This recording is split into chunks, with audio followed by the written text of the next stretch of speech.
comment section because you're not going to have the balls to call into the chat anyway. At least he had the balls to call into the show. Multi-guest requests over here already. I see you guys here. Let me do the intro prayer, and West Side Baby will be first, and then Salah, Andy Joseph. Yeah, give me. I will get to you guys. All right. Oh man. Okay. Out of 50, I put this out 3 hours ago. Let's go ahead and get to the solo screens here. Yeah, I put this out 3 hours ago. Well, guys, I can't wait to see the results of this one. A Muslim channel recently reposted my video with his intro in front of it and claims that he buried the Islamic dilemma in his debate with me. He claims that within the first few minutes of the conversation, I apparently conceded the Islamic dilemma. So if you have not watched the video, the link is below. Please check it out. Listen to the entire conversation, share it and like it, please. Then tell me below, did you hear a concession, or are we listening to another desperate attempt to dress up intellectual deficiency as Muslim apologetics? And here's a link to the video, and then that was it. Out of 51 votes so far, 82% of people says Maverick did not concede. 12% of people say Maverick conceded. 6% of people say they weren't sure. So 88% of people did not hear a concession. And I'm going to go ahead and go out on a limb and say that the 12% are the people who are either Muslims or are, probably this kid and the people that he follows. So, yeah, so far it's not looking good, Muslims, because people actually watched the video. And out of only 51 votes, only 12%, which is probably what, 1, 2, 3 people maybe, think that they heard a concession, which I think is hilarious. But let's go ahead and get into today's verse of the day from Proverbs chapter 10, verse 9. The man of integrity walks securely, but he who takes crooked paths will be found out. Thoughts on today's verse. Tell the truth the first time, and then you won't have to remember what you said. That's a quote attributed to the famous speaker of the United States of America House of Representatives, Sam Rayburn. That's basically what God's wisdom is trying to teach us in this passage. Be a person of integrity. Then when someone finds out your secrets, you can feel secure knowing that you have lived for godliness. However, a perverse and deceitful person has to worry that someone will find out their duplicity and their evil. There is no security or assurance in crooked paths, only the certainty of getting tripped up and caught. When the secrets of evil have been whispered in dark places and get shouted from the rooftops, like in Luke 12, verse 3. Those who have lived for the Lord can be secure, knowing that what gets shouted about them is said with the voice of God. Well done, good and faithful servant, from Matthew 25, 21, and 23. Here's a prayer, guys. Let's go ahead and pray together for those who want to pray. Please forgive me, dear Father, for those times that I have been secretive, sinful, and dishonest. Purify me of deceit. Help me speak only what is true, appropriate, and helpful. Transform my evil secrets through your holy grace into a character that is consistent in both public and private situations. In Jesus' name, I ask for your help to grow in the grace of eternity. Amen. Okay, we got super chat already right off the bat. Thank you. For Kyrios Philosophy, read my comment in your post, brother. You baked this Muslim. Thank you. Yeah, let me see. Let's see what you said. I didn't look at the comments so far. Let's go by newest first, I'm assuming. Oh, here he is. These Muslims in the comments and the Muslim apologetic think you conceded the argument. But here's the crucial point. It is irrelevant what the author of the Quran personally believed, which I said to him many times. What truly matters is what he wrote and presented to his Arabian audience. Again, agreed, I made it clear right after that I didn't concede a thing. Saying, yes, it's possible that the writer of the Quran didn't agree with the crucifixion is not a concession of the Islamic dilemma. But when you're intellectually deficient, those are the types of antics that you resort to because you have no choice. Your own prophet shot you in the foot with the idiotic book known as the Quran, right? Take an analogy. A politician may not actually believe in a slogan, but he can still proclaim it publicly if it helps him gain support, authority, or influence. Likewise, even if the author of the Quran believed that the Bible was not entirely true, the text he produced affirms its authority in ways that contradict such a private belief. And as a matter of fact, let me open up today's debate brief because I did want to share with you guys that today anybody calling in is going to have to explain why Muhammad was told, speak to the people who are reading the book before you, because there are several lines of evidence and source material that shows that the Bible that was in existence in Muhammad's time is exactly the same one that we have today. And That's verifiable through everything that we have here. So the debate briefs in the Discord for those who want to go ahead and retrieve it. Why would he do this? Because there are strong motivations. By affirming the Jewish and Christian scriptures, he could more effectively persuade their communities and establish authority over them. According to the Quran itself and the Hadith, Muhammad debated Jews about religious matters. If he had told them your scriptures are only partially true, it would have been a weak attempt at persuasion. Instead, by declaring your scriptures are true, they carry authority and you must obey them. He secured a more convincing position. Thus, the key issue is not whether Muhammad inwardly believed all of the Bible, but that he strategically affirmed it in writing. The Muslim presupposes that Muhammad could not have been deceptive, but always taught only what he believed. That presupposition is exactly what needs to be questioned, which is exactly true. And 100%, that's, yeah, I couldn't agree with you more.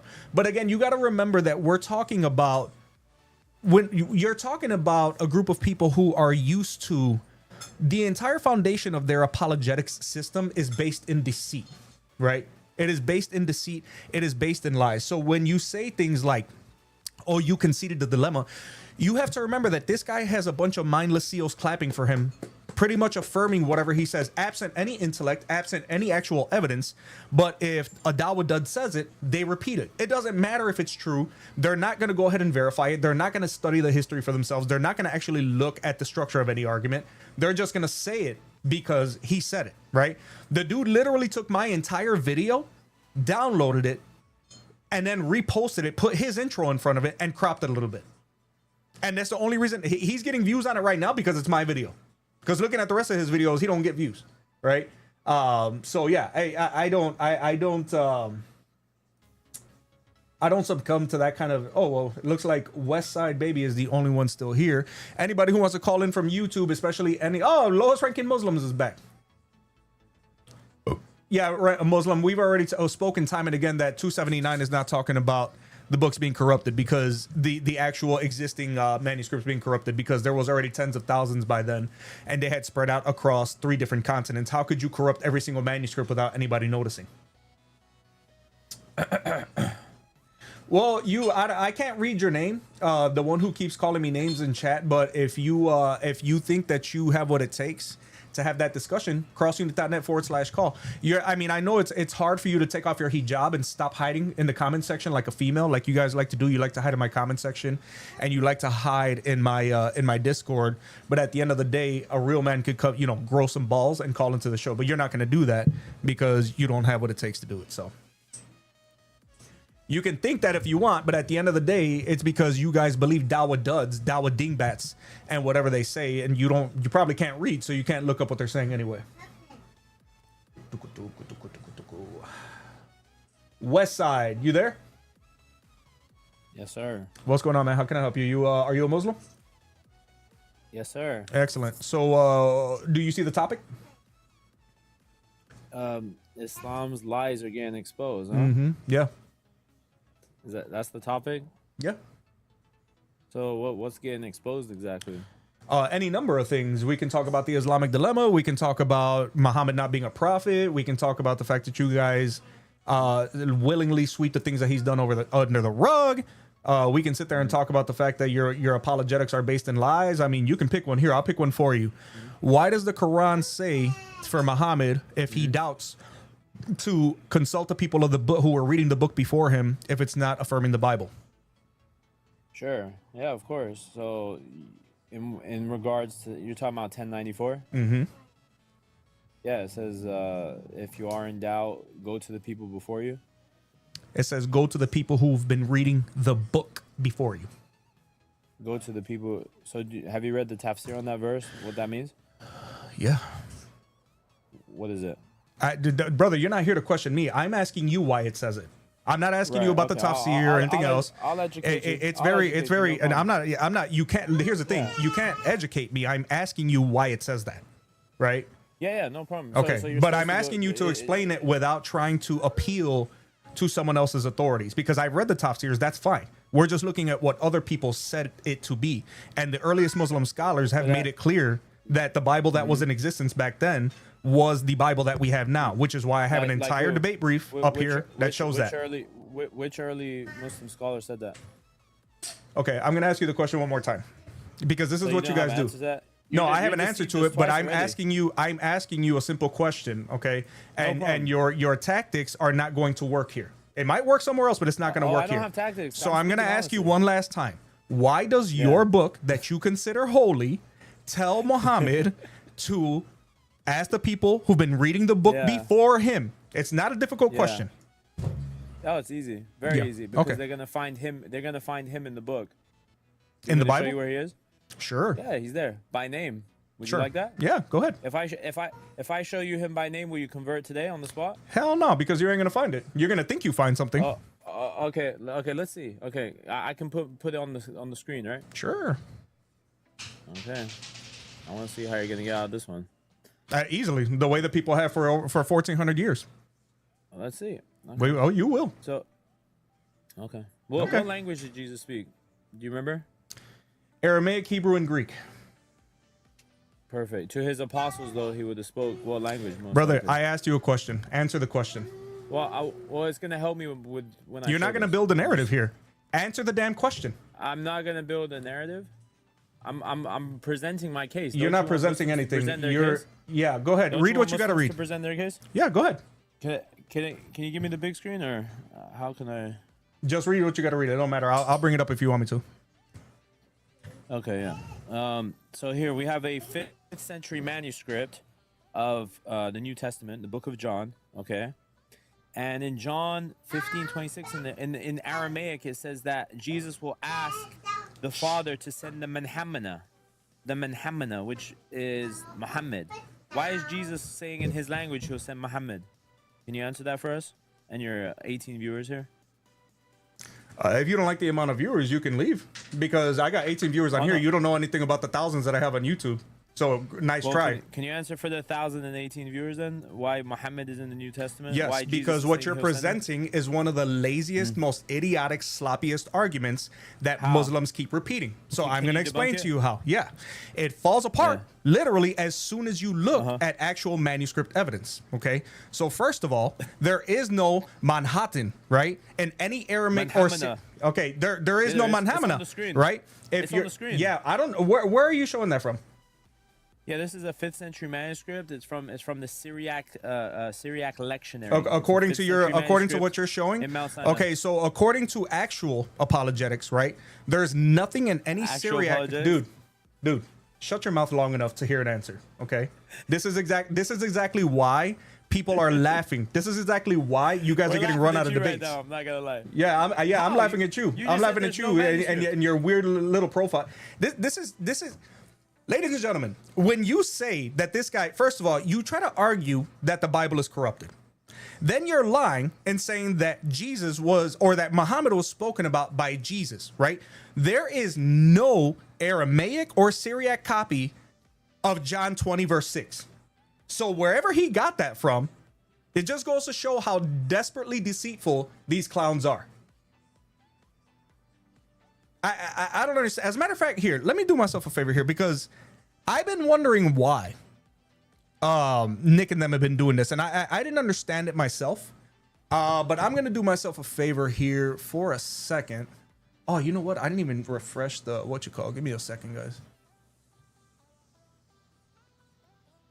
Idiotic Muslim telling me about 18 viewers. He probably doesn't even have 18 followers.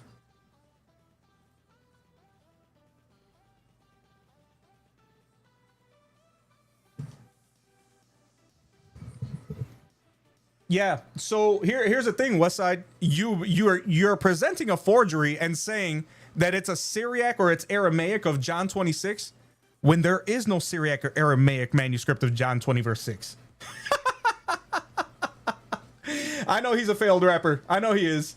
I know he is, Chris. I've seen him before. He's pathetic on a lot of fronts. It's sad.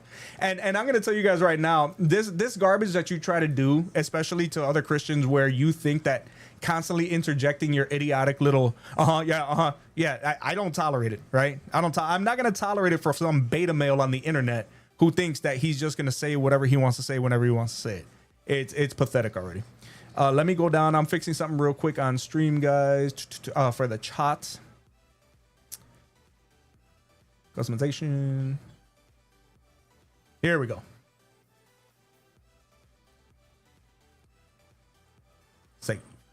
All right, that was for that one. And that's what we're going to do from now on. I had been wondering why pretty much every other apologetic channel had been doing this. I see the super chat. Burmy, give me a second. I'm fixing something here. I got to go into the customization and go. Oh, here we go. Because I'm gonna make you earn it if you're gonna say something in here. All right, ladies and gentlemen. Yeah, that's exactly what you are, Westside of Beta. Here, let's check. I wonder. 431 followers. Excellent. Excellent. I like that. I like that. This is the guy. Check this out. This is the guy who thinks that he is in here doing something. What's this? No bio yet. No nothing. Westside Baby with 4 B's. A supposed grown man calling himself a baby. Interesting. Interesting. Yeah. I know. CIA spy. Let's see. Let me see something.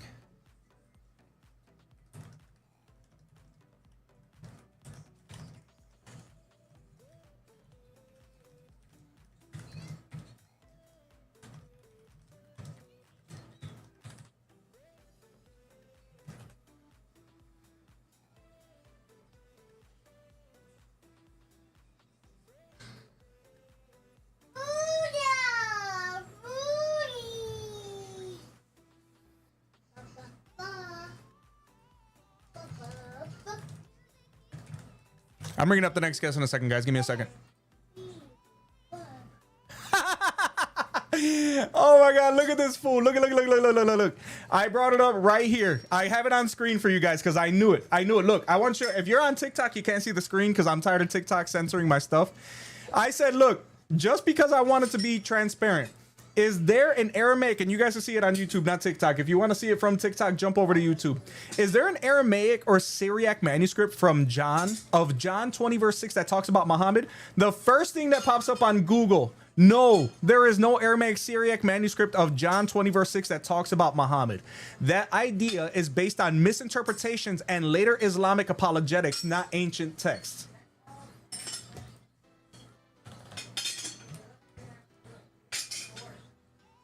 $15.26, he says, huh? No! You idiot!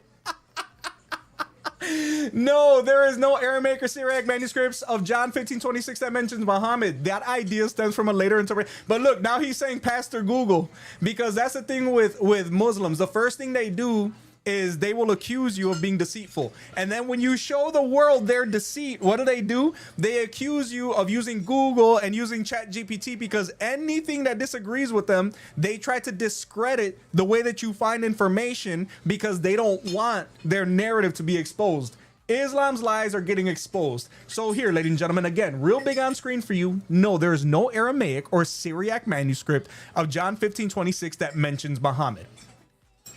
Right here, look at the parcelet and the Islamic claim. The original meaning in the Gospel of John, Jesus refers to a parcelet whom he will send after his departure to help and guide his followers. The New Testament identifies this figure as the Holy Spirit. Ahmed versus the parcelet.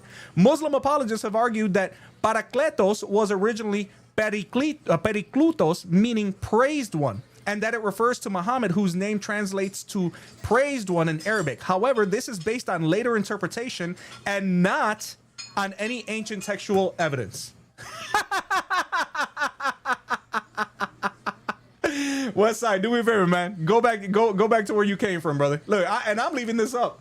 I'm leaving this up just because you thought that I wasn't going to expose your lies. And you know why I booted you? Because there's nothing that I hate more than a clown who thinks that he's going to come up on my channel and that he's going to continuously interrupt me and continuously talk over me because he doesn't want his lies, his Islamic lies, to be exposed. It's pathetic. Stop it. Stop it. Sit down somewhere, man. Thank you so much, Burmy Gamer, for your donation, brother. I appreciate it. Thank you.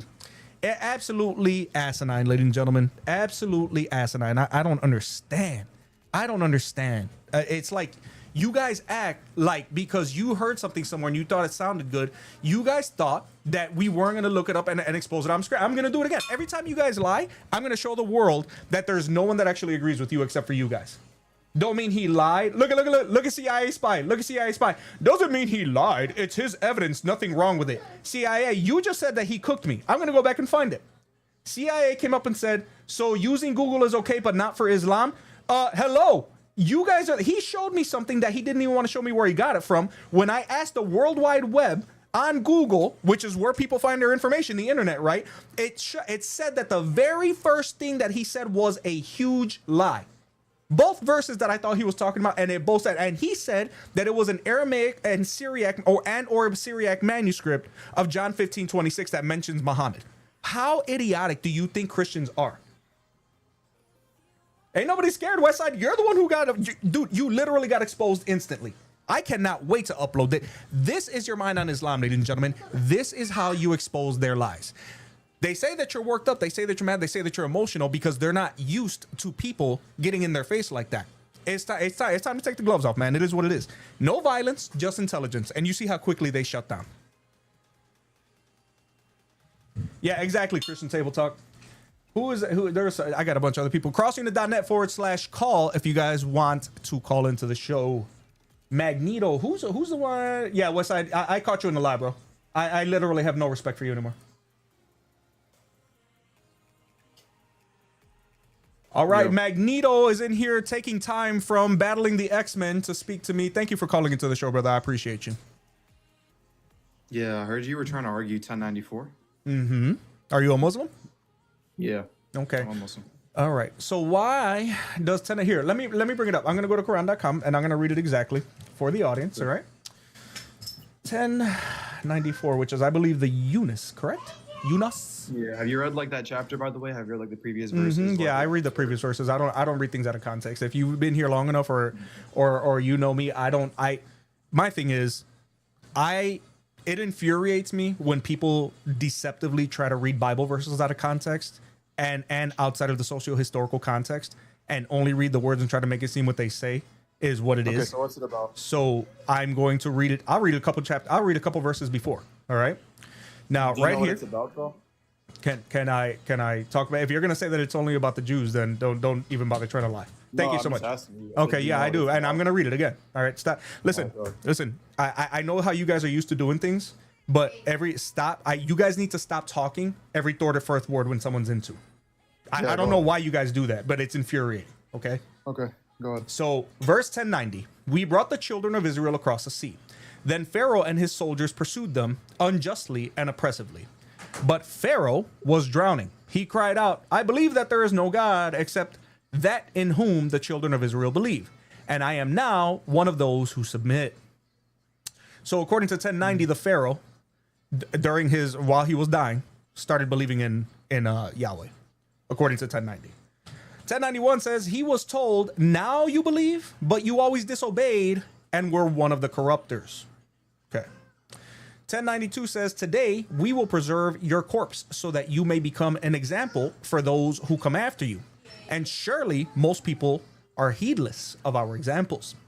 1093, indeed, we settled the children of Israel in a blessed land and granted them good, lawful provisions.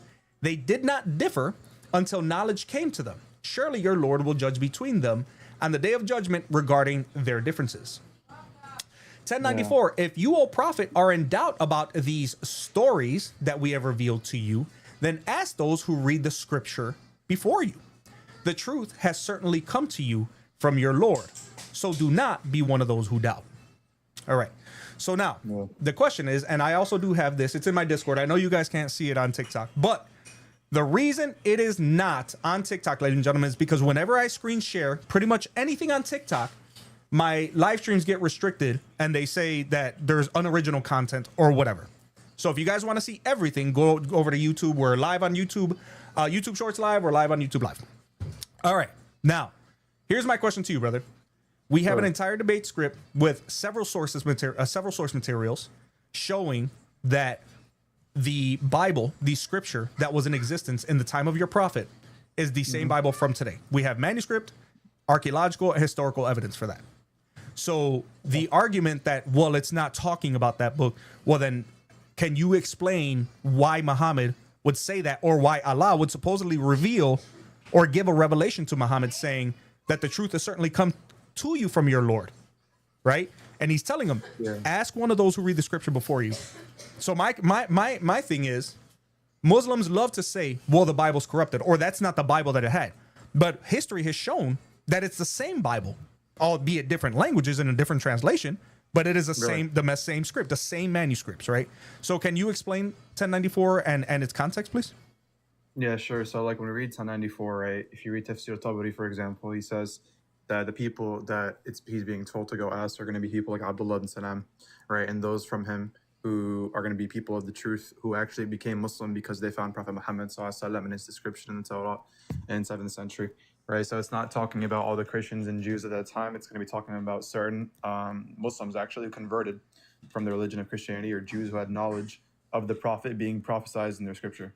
If you read like another example, Tafsir Muqatil ibn Sulaiman, where he says, he quotes the verse, it says, so if you are in doubt, then you can, Muhammad sallallahu. And then you can ask those who read the scripture like Abdullah ibn Salam.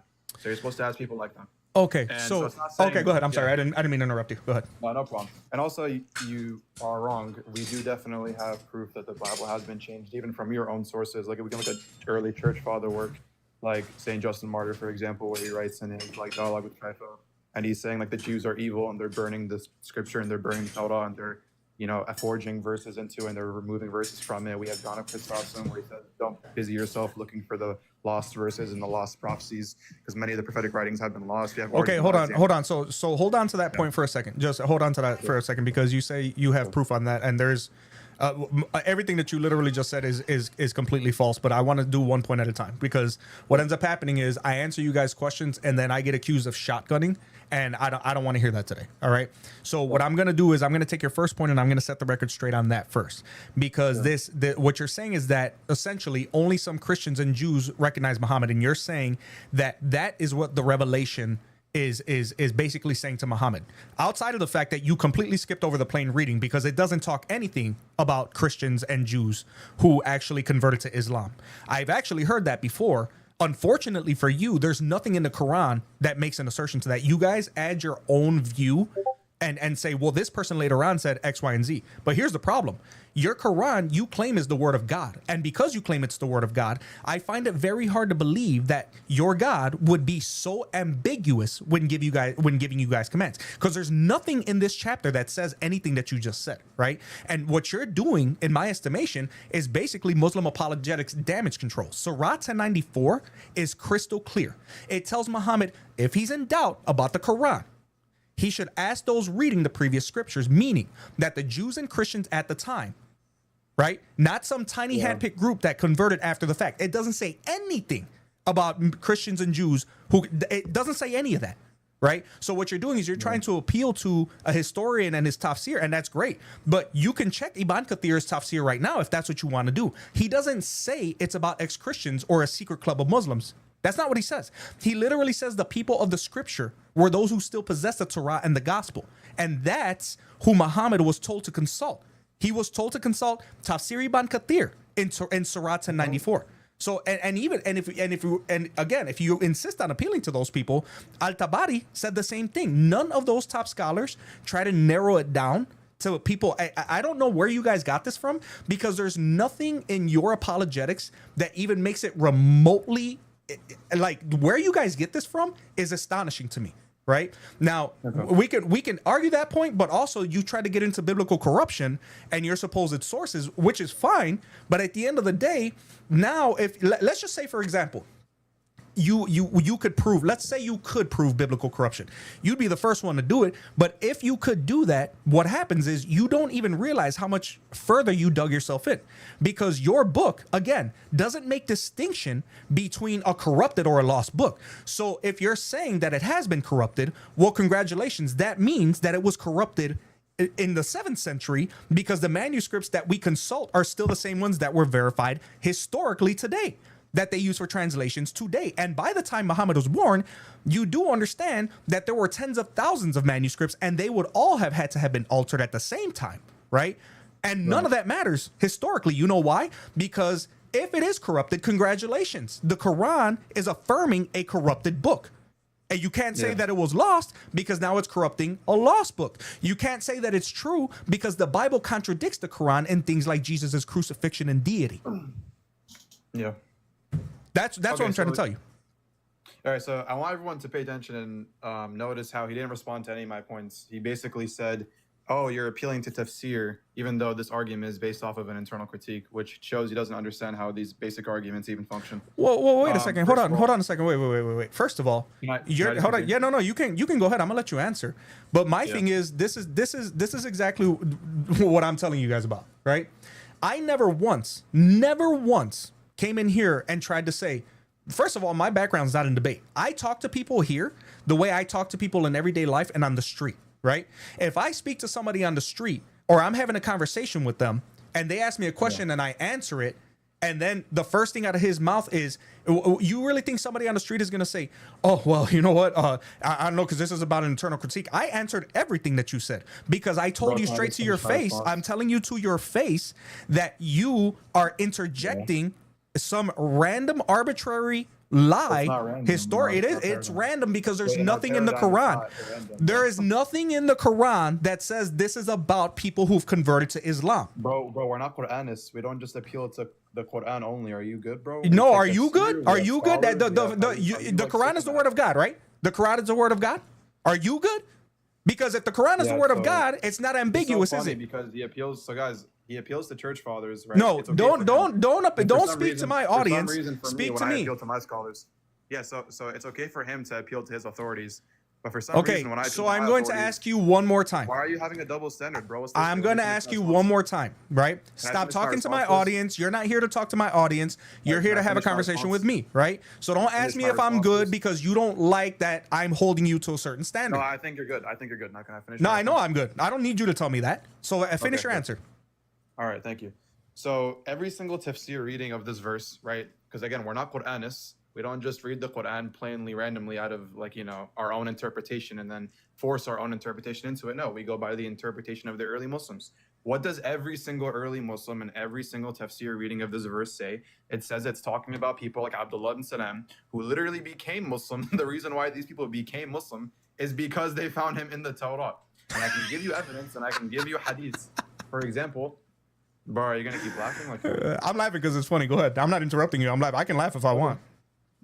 All right. Anyways, and it's funny he brought up Ibn Kathir. He says, "Oh, but Ibn Kathir doesn't say that." Ibn Kathir literally says in the tafsir that those who follow the messenger, the prophet, who can neither read nor write, whom they find written with them in the Torah, they are certain of this as they are certain of their own children, yet they hide it and distort it. So Ibn Kathir literally just smoked you. Ibn Kathir is saying, yeah, they're hiding it and distorting it. Okay, I gave you Muqatil ibn Sulaiman, I gave you Tafsir al-Tabari, I gave you Ibn Kathir. All three of them smoke you. And they're all saying the same thing. No tafsirs in disagreement. They're all in unanimous agreement that yes, it's only talking about certain people like Abdullah ibn Salam. Okay, and it's funny how you brought up. You basically kind of hinted at the Islamic dilemma a little bit, which is hilarious because you do realize we also affirm textual corruption. So because we also affirm textual corruption in the Torah, then that's gonna mean that no, it's not confirming. So wait a second. You said Ibn Kathir smokes me, right? That's what you just said. Yeah. He's Okay, check this out. In his tafsir, Ibn Kathir explains Surah Yunus 10, ayah 94, by stating that if the Prophet Muhammad, according to him, peace be upon him, were in doubt about his revelation, he should ask the people of the book, Jews and Christians, who had prior scriptures. I'm going to show it on the screen. I'm going to show it. This is once again. Ibn Kathir smokes me, right? Ibn Kathir smokes me, according to another Dawah dud. Okay. This is because the truth of the Quran is confirmed in their scriptures, and they could provide witness to it. The verse serves to strengthen. So the truth of your Quran is confirmed in my scriptures. This is because the truth of the Quran is confirmed in their scriptures, and they could provide witness to it. The verse serves. Hold on. The verse serves to strengthen the Uthman's faith by showing the congruence between the Quran and previous revelations. The Prophet, however, did not have any doubt, so he would not have needed to ask. So my question to you is, your ad hoc explanation was that Ibn Kathir smokes me because supposedly that verse is talking about Jews and Christians who converted to Islam. And yet there's nothing in any of this search that even remotely says that that's what he said. Yeah. So again, when Yeah, it comes so, to yeah. the Quran, so when it comes to the Quran, And then he leaves. What a shot. me? No, I can't hear you. This is your mind on Islam. Notice when they ask a question about the Bible, I don't have to go to anyone else, any outside publication, any outside illustration. But when you ask them about something that is ridiculously idiotic in the Quran, well, we have to go to Ibn Kathir. We have to go to bed. You said Ibn Kathir smokes me. Can anybody show? You said Ibn Kathir smokes me. Can anybody show me anywhere in this where it says that this is about Christians and Jews who have converted to Islam? What a clown. What a clown. And if you, and you know what's crazy about it, and this is the funniest part, you can laugh all you want, but the whole argument that was presented by this fool, actually, I just don't understand. I don't understand, right? He cherry picked a few sentences out of context because he thought he was cute, right? But then when you pull up his tafsir on Surah 1094, he explicitly said that Muhammad is told, if you are in doubt, ask those reading the scripture before you. He does not say ask only ex-Christians who became Muslim. He's talking about the people who still have the Torah and the gospel. You guys are so deceitful that this is why you have to claim false victories. This is why you guys claim false victories, because you know that you'll never have any actual history or manuscript evidence that helps you. And then you say, yeah, but Ibn Kathir smokes you. Look here. I'm going to make it nice and big so that you guys can see it. Nice and big. As a matter of fact, I'm going to add a screen share here on TikTok, just so that this guy can see how deceitful, right? And then when you say something to them, oh no, yeah, he literally smokes you. Where?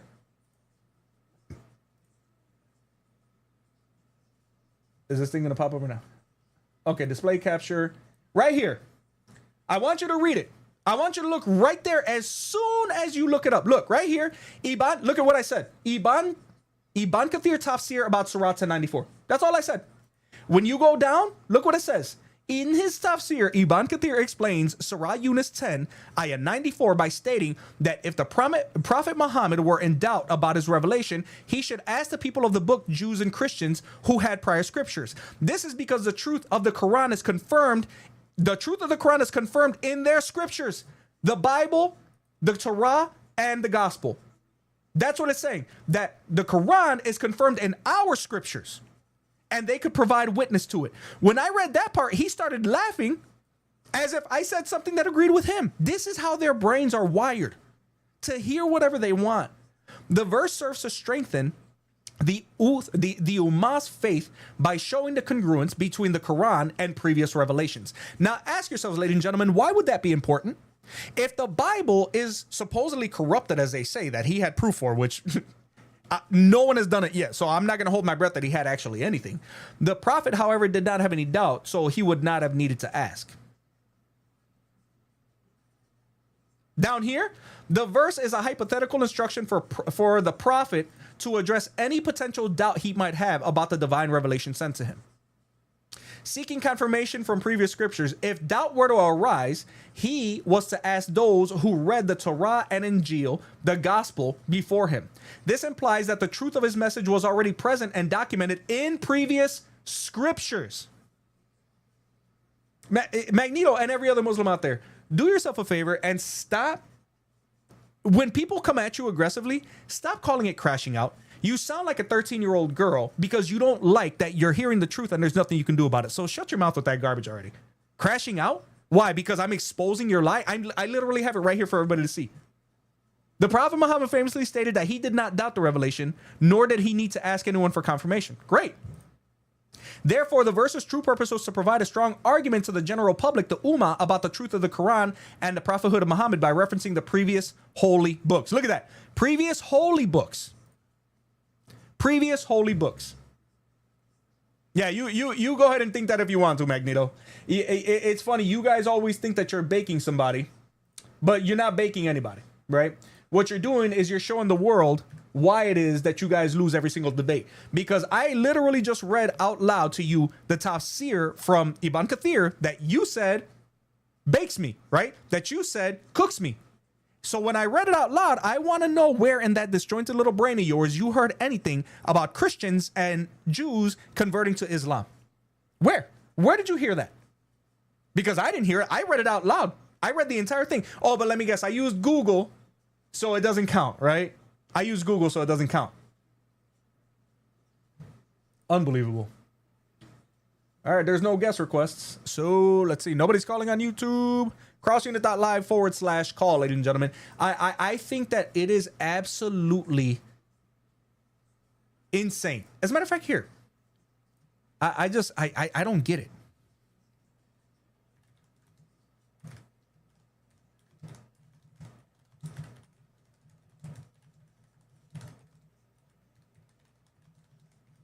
Oh, I gotta shrink this thing back down.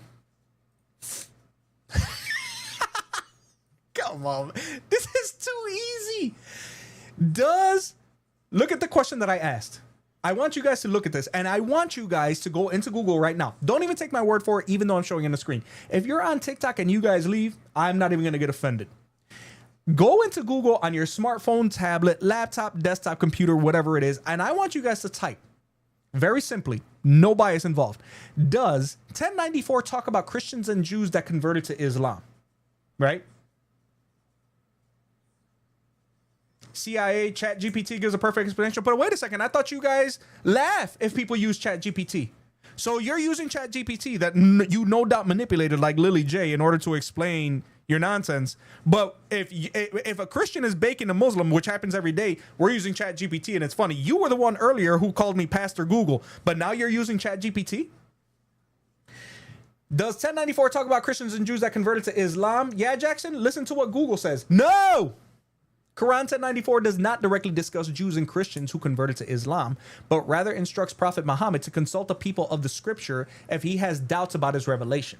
Islamic scholars interpret this verse in several ways, often viewing it as a message to those who might be skeptical rather than the Prophet himself.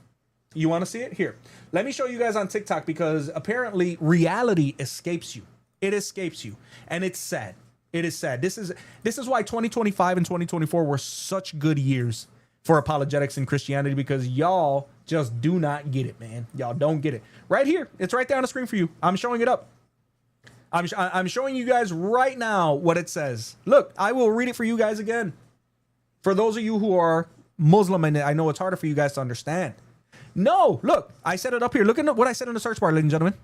Does 1094 talk about Christians and Jews that converted to Islam? Look, I'm going to go all the way over here to show you guys that I did not manipulate the answer, and it's Google anyway, so it wouldn't, right? Google, with the power of AI overview, which was something they're doing now apparently, says no. The Quran 1094 does not directly discuss Jews and Christians who converted to Islam, but rather instructs Prophet Muhammad to consult the people of the scripture if he has doubts about his revelation. Islamic scholars interpret this verse in several ways, often viewing it as a message to those who might be skeptical rather than to the Prophet himself. Young Christian, what's going on today, brother? I thought you were going live later, so I'm a little late. Sorry. No, you're good. Don't worry about it. I'm just over here cooking, man. I'm over here cooking. These guys, I love it. I have already gotten 2 extraordinarily false claims that I disproved in seconds. But then, what was funny about it? It come back into the chat after I boot them for lying, and they say they cooked me, right? I had one guy who came in and said that there was a Syriac and Aramaic copy of John 20 verse 6, and then he said John 15:26, right? And does it verify that it verifies Muhammad or whatever? Bro, all I did was go into a simple Google search to show the world how to combat these lies, and it said no right away. I had another guy come in here and say that Quran 1094 is talking about Jews and Christians who converted to Islam, despite the fact that it doesn't say that anywhere. Then he appealed to his tafsirs, right, and early Islamic scholars. And then when I looked it up, when I looked up the tafsir, when I looked up the things that they said, everything that says is no. right? And then, but then you have people who come in and say, oh, well, this is Pastor Google. Then you have a Muslim who comes in the chat and says, oh, well, I just use Chat GPT and it's a very easy explanation. So wait a second. You guys, when you're losing a debate, you accuse me and countless other Christians of using Chat GPT. But it's okay if you guys use it. But you'll make fun of me for using Google and showing that everything that was offered to me right now was a complete lie. And then what do they say? Oh, you're crashing out. I'm crashing out because I'm showing the world that you're a liar? Oh, I'm sorry. I'm sorry. I'm so sorry, guys. I'm sorry that your apologetics are so rooted in lies that you're not used to getting exposed. I'm so sorry. I'm so sorry that you guys say things and that the actual internet, where almost all human knowledge is available as we know it, doesn't agree with what you're saying. So I'm sorry, I can't use Google, right? You guys can use ChatGPT, you can use whatever. Hey, come on, man. This is your mind on Islam. It's crazy already. How you doing, young Christian? Yeah, I'm doing pretty good. I was gonna try to hit like a workout in before the stream, but I saw you were live, so like, oh well, do it later, I guess. Oh, good brother. I appreciate you being here. Yeah. One thing I want to say on that, like crash out. There's something also called, I think it's called valid crash outs, right? So there's a reason sometimes to crash out. Yeah. Like when the situation calls for it. Right. You know. But even then, the thing is, this is me. This is who I am. This is how I am, right? Especially when I catch somebody in deception, you're gonna know that I am, because I'm gonna make it very clear. And whether people don't like my tone or whatever is besides the point, right? It's like when you're growing up. Are your parents obligated to tell you things in a nice, real nice way, in a soft voice? No. I'm gonna tell you things exactly the way that they need to be said. It is what it is. So hey, what's up? What's up, Muslim jurist? How you doing? Dude, I remember hearing your name before. Did you call God Logic Show the other day? No, I've never talked to that guy. Now here it says Jesus is king. Can I ask you a couple of questions about Christianity? Well, we have a topic, brother. We have a topic, so we'll address the topic, and then after we have sufficiently done So you're not interested in answering questions about Christianity? Okay, that's all I wanted to think. It's okay. I didn't say that. Did I say that? Okay, so let's answer my question. Brother, you are under a gross misapprehension about how this works. Okay, well then let's change it so that I can ask your question. Okay, you can ask me the question after you address the fallacy in your book. Because you're not wanting to answer my question. I can answer whatever question you want. The point is that I said it's going to happen under the premises that I have established. If you can't conform to the guidelines under which I have established, then I don't know what you're calling my show for. Well, that's fine. If you don't want to answer my question immediately, then that's fine. Right. Yeah, I'm not wearing a hijab. I'm not here to do your bidding. Very simple, right? I mean, young Christian, am I unreasonable? Am I unreasonable for wanting people to actually speak about the topic that I have scheduled? I mean, is that an unreasonable request? Oh, what is it? Islam versus Christianity, right? Right. It's very simple. Yeah. Right. And I have a very specific question that I'm starting with. That's not difficult. I don't understand why it's difficult for certain people to grasp these things. Right. I also want to say thank you, ladies and gentlemen, to everybody who watched my last video. The TikTok Dawa gets crushed. I don't know if you saw that in the Discord, Young. He literally he downloaded my video and then pretty much re-uploaded it as his own. He zoomed in on me and cropped a little bit and then put his profile picture next to mine and then did some titles at the bottom.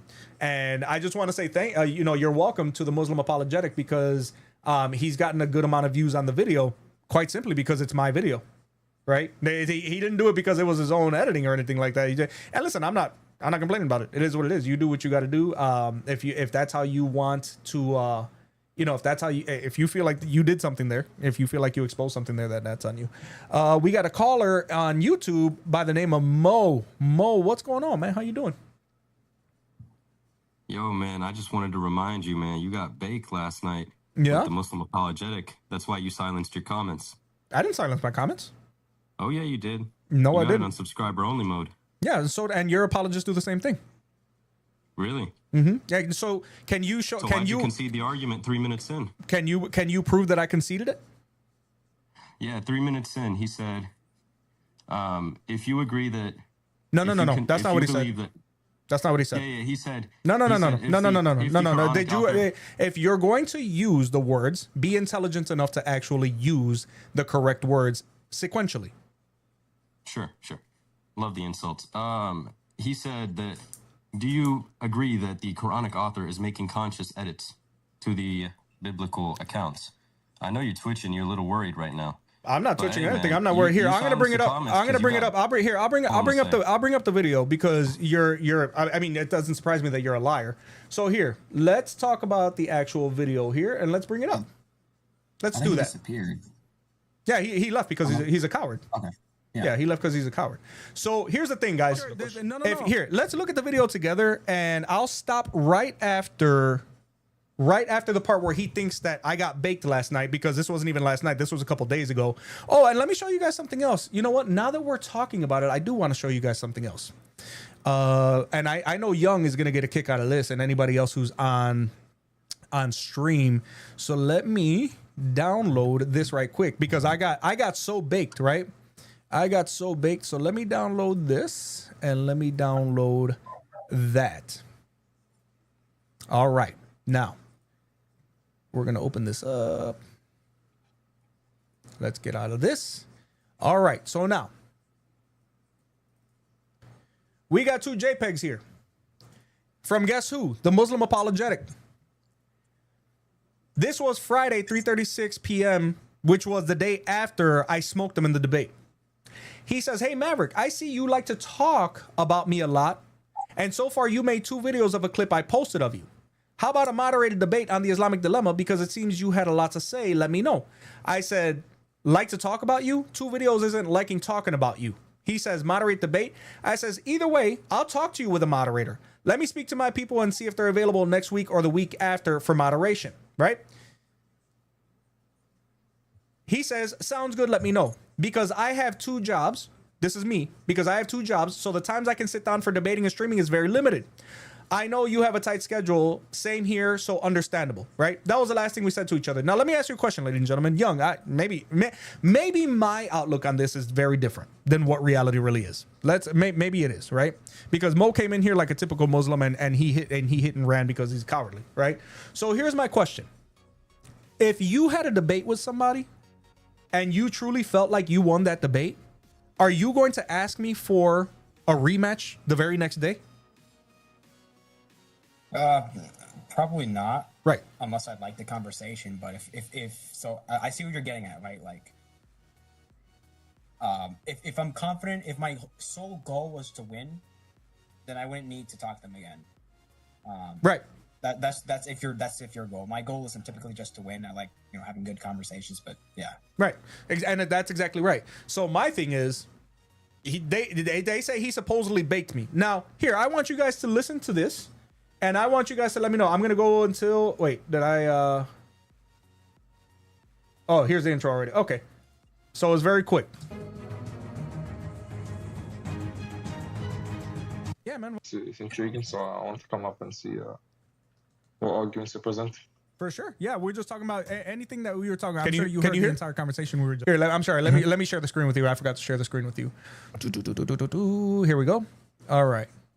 Was having about the Islamic dilemma, and I asked my brother, well, you know what? We can start off with the question that I was asking him. Maybe you can give me an answer, because as much as I like Nizam, and he's a great guy, he's an intelligent guy, and I love him, and I really do appreciate him calling here. I think we had a very healthy conversation. The one question I continue to ask that I didn't get an answer to was a very simple one, and that is, why did he say... And did he ask the question already? Comes to the deity of Christ. Or when it comes, I understand what you're saying. I understand what your belief is Yeah. as far as corruption. What did he say? That's 3 not what minutes I in? asked you, though. What I asked you was verses, and we read them in context. you ask him to read in context, but you have to understand that the historical reading or the historical revelation of the Quran is also important. Meaning that we also have to know how the Quranic author or his perspective or how he's actually presented this. So look, for example, if the Quranic author affirms the scriptures but has no issue in saying that some of these scriptures are going to be wrong by doing conscious edits, it means that whoever authored the Quran does not believe that it is absolutely true. So the question is going to... Wait, one second. I know. Go ahead. 1 second. Go ahead. So the question is, if the Quranic author doesn't believe that the scriptures are going to be absolutely true, why should I extend to me, and why should I have to hold to the same position when he doesn't hold to that? Well, so you're making the claim that the Bible has been put through edits. That's what you're saying? No, I'm saying that that's what the Quranic author believed. Okay, how do you know what he believed? Through the conscious edits that he makes in the Quran. And give me an example of one of those conscious edits. Yeah, for example, the account of let's go to the account of the crucifixion. Okay. Yeah, so the Quran negates the account of the crucifixion, although it's aware that this is what the Christians believed in, and that's what's in the scriptures. Okay. So although he confuses with them, he has no issue in negating an essential belief that they have that's found in the scriptures. So that means that the Quranic author does not believe that everything is true. Correct, and that's fine, but you're utilizing circular logic, because you're stating, well, you guys believe that the crucifixion will happen, but the author of the Quran did not believe it, and therefore it's true. I'm sorry, that's not good. Wait, no. Are you just so I'm clear? Are you agreeing that the Quranic author doesn't believe everything you have is true? I'm sorry, that the Quranic author doesn't believe what? That everything you have is true. Are you agreeing with that? No, I'm not. I don't. Okay. So he asked once, are you agreeing that the Quranic author doesn't agree that everything in the Bible is true? I made it clear. No, I don't agree with that. Right? I don't care. I'm not going to sit there and appeal to what the Quranic author believed, because I have no idea what he believed. And for me, it doesn't matter. Wait. Hold on. Wait, if I want to know what the Quranic author believes, I can refer back to the Quran. Correct? Okay, great. So here's the thing, and I understand. Wait. 1 second, please. This is very important. Okay, doesn't say. Do you agree with me? Wait, do you agree with me that if the Quranic author does conscious edits of the biblical account, it means he does not believe it is absolutely true, right? Well, yeah, absolutely. He didn't believe. Obviously, he thought it was. I don't know I don't know if he believed it was true or there was something else behind it. But now look at what I said right after I answered this question, right? Well, obviously, he thought it was. I don't know if he believed it was true or there. I don't know if he believed it was true, something else behind it, or if there was something else behind it. I'm not appealing to what he believed, because I don't care. I'm not appealing to what he believes, so I don't care. Host, you just conceded the argument. I did not concede anything. Again, okay. So let me ask you guys a question for all you clownish Muslims in there. And I'm going to ask young, and listen, I'm not going to get mad at whatever answer you guys give. I want to know in the comment section right now, because I even put a post out there, because if I have a slip of the tongue or I say something wrong, I've asked you guys before to call me out on it, because I expect to be called out on it, right? So my question to you guys, especially you guys who are here now, grafted and young, where in that exchange did you hear a concession of the Islamic dilemma? Can you guys tell me? Did you guys hear that? No, I don't think so. I think, and I mentioned this in your comments. I think they're kind of misunderstanding your point, because like that's the whole dilemma. The Quran contradicts those vital issues, like the crucifixion, yet it also affirms the gospel dilemma. The Quran contradicts those vital issues, like the crucifixion, yet it also affirms the gospels. Right. Therefore, Islam is false. Yep. So we can we can concede that it makes conscious edits, but it also confirms what is consciously editing. Right. That's the whole dilemma. It's I think I said this to you as well, Maverick. Like it's like a tautology, and it's designed to like elicit a concession, or at least get you to agree on some level. Right. But then he takes it a step further and just assumes that now you've conceded the dilemma itself. Correct. Yep. And you know what's funny? Do you guys remember God TV Radio? He's been here every now and again. He has a channel. So I've been here, and he one time I think he was trying to set up some sort of video where he was like that he wanted to set up. I'm sure you guys have seen before, like when content creators have like conversations with AI, whether it be Grok or ChatGPT, whatever, and they're like debating them openly just to see, how smart these things are, right? So he was using God TV Radio was using Copilot. So I'm going to show you guys something very funny, because I'm like, wait, did I say something? Am I missing something here? I think, like you said, it was just a way for them to try to make it seem like I said something that I clearly did not say, right? Is this it? I don't even know if this is it anymore. What I think it is. Where is it? Dang it. Hang on. You guys go ahead and talk. I gotta find this. Sure. I reckon that not everyone really knows what a tautology is. So just while Maverick is searching it, so what a tautology is basically is it's like a sentence structure You know how many propositions have like a P and a Q, a proposition and a conclusion? Tautologies are like these weirdly structured like propositions that basically confirm themselves. So it's like you can say that the Quran doesn't fully agree with the Bible because it edits the Bible. That is a true statement in and of itself, but it doesn't give us any new information. It doesn't. The proposition being true doesn't mean now that like we've jumped to what the conclusion actually is. Right. Usually, like a true structure gives us a premise or set of premises that lead to a conclusion. Yep. He's just given us the conclusion being true already by like a false P and Q. Right. Like it's a meaningless relationship. It That's is. all the tautology is. You would agree with it because it is true. Correct. But it doesn't mean that it actually leads to the conclusion he said you conceded to. It's like that's just what I'm saying. Right, It's just a tautology. And that's exactly what it is. Me telling you that I agree that there's a possibility that he didn't agree, even though I had made it clear earlier in the conversation that I thought he just didn't know what he was talking about. My point was, yeah, there's a possibility that he thought it was false. There's a possibility that he just didn't know what he was talking about. Either way, it has no bearing on the actual question that I'm asking you, because his thought process was, well, because I think this is what his intent was by denying the crucifixion. Therefore, it now means that the previous affirmations of the Bible and other scriptures are now all partial. It is I don't know that anyone ever grasped at straws harder on the internet. And it was, to me, it was pathetic. So the reason that I was asking you guys about, that I was at, what is lowest ranking Muslim talking about it? He was looking for a gotcha moment, but he didn't get it. The only ones who think it was an actual gotcha moment were by disingenuous Muslims, which shouldn't surprise anyone. So the reason I asked you guys about God TV Radio, I shared the screen with you, is because I guess he uses Copilot to verify certain things. Now, the reason I'm showing you guys this is because you see here, look, I started using it July 11th, and I left all this here so nobody can say that I've manipulated it, right?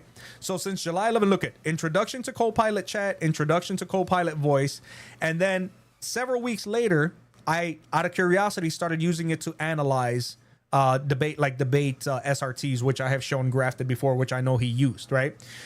I actually grabbed the one from this video, the one that we were just talking about. And the only thing I ever ask is who won this exchange. Very simple, right? I don't want any bias. I don't want anything, because obviously we're not biased. I mean, we're biased. Obviously Muslims are biased, right?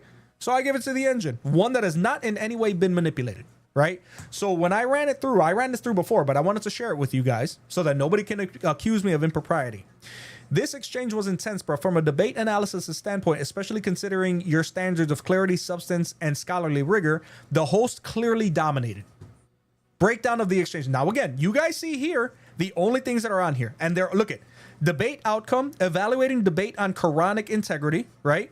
Analysis of debate on gospel, and they all say the same thing. Debate analysis, debate on the Islamic dilemma, debate analysis, right? So there's nothing there in the history that's going to have pushed it in any certain direction. So the central question here is, where does the Quran say it only affirms parts of the previous scriptures, not the whole? This was asked repeatedly and remained unanswered in any direct or textually grounded way. The guest strategy, and this is going to what you're talking about, Grafted, argument from conscious edits, quote, conscious edits, claim that the Quranic author knowingly altered biblical narratives, for example, the crucifixion, implying selective affirmation, which is what you were talking about, Grafted, right?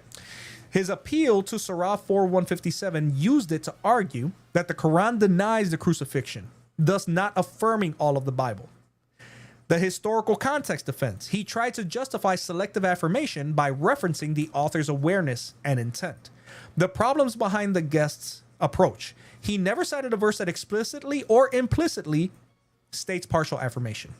He relied heavily on inference and authorial intent, which the host rejected as speculative. Now, let me stop right there. Do you guys agree with not only the AI, but myself, that the way that he was approaching the argument was pure speculation at best? Yeah, because like the other alternative is that the Quran just isn't aware that the Gospels teach the crucifixion. Like I think somewhere, I don't know if it's in the Hadith or the Quran, it talks about Muhammad listening to what Jews and Christians would say, and he's writing these things down. And he's obviously he's an illiterate prophet. I'm not saying that to insult them. This is what they believe. Right. And so you can make the argument that, yeah, the Quran says that Jesus wasn't crucified, but that wasn't because Muhammad read the gospel and then disagreed with it. It's just he didn't know he was there. Right. So yeah, it's a bit of a difficult one to answer because if I'm not mistaken, I think the Muslim apologetic did first open with that the Quranic author has knowledge of the previous scriptures. Mm-hmm. And then he used that to build on, well, he can edit if he knows it but doesn't agree with it. Mm-hmm. But if you didn't establish that like the Quranic author knows all the scriptures, then it's 100% just like speculation and inference. The closest that he got to that in that conversation, to my recollection, was him making the claim that Muhammad had several students and scribes who were aware of the Hebrew scriptures. Now, okay, I see. Yeah, so it's like just one presupposition that he uses to empower the rest of his argument. Right. Yeah. Right. Okay. Moving on with the problems in his approach, it says that he failed to engage with counter evidence like 547, 3, 3, and 4, and 1094, which suggests full affirmation of the Torah and the gospel. It talks about my strategy, the whole strategy, laser focuses on the question, which according to Muslims is a crash out. He refused to be sidetracked by appeals to authorial psychology or historical speculation, which I think is a good approach. Because if you're appealing to speculation, then you're not appealing to any actual scholarly data. You're just you are looking at what someone wrote and then using mental gymnastics to try to make an assertion of partial affirmation throughout the rest of the Quran, which really it just boiled down to a blunder, right? Textual rebuttals cited multiple verses that command Christians and Jews to judge by what Allah has revealed therein, implying full affirmation. Tafsir references brought in classical commentators such as Al-Tabari, Ibn Kathir, and Al-Qurtubi to reinforce that the Quran addressed real Jews and Christians with real scriptures. Now, what I think is funny about this is that from my experience, if any of these, if there's scholarly data or references that are spoken of, and it's actually somewhat misrepresented by anyone, it'll tell me. And I'm going to show you guys that in a second. Logical framing accused the guest of circular reasoning and ad hoc inference. Verdict: the host wins. The guest failed to meet the burden of proof. His argument was speculative, lacked textual support, and did not withstand scrutiny. The host maintained control, cited sources, and exposed logical flaws. Even if one disagrees with the host's tone, the substance of his critique was sharper, more direct, and better supported. And then it says, would you like a timestamp breakdown of key turning points in the exchange? That could be useful in your planning if you're planning to clip or analyze it further, right?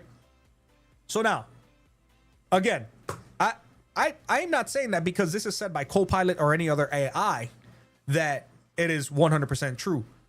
I truly want to know what you guys think, because I, in my infinite wisdom, understand that I'm learning every single day, and I don't think that everything is right just because it comes out of my mouth. So you guys go ahead and you look at this if you want to. You let me know if there's anything you agree with, disagree with, because I can tell you right now, if you guys look back before, this is what I use. Look, I've done this many times. Look, even one with God Logic and another Muslim apologist. Look right here. This was one between. This might have been one of mine.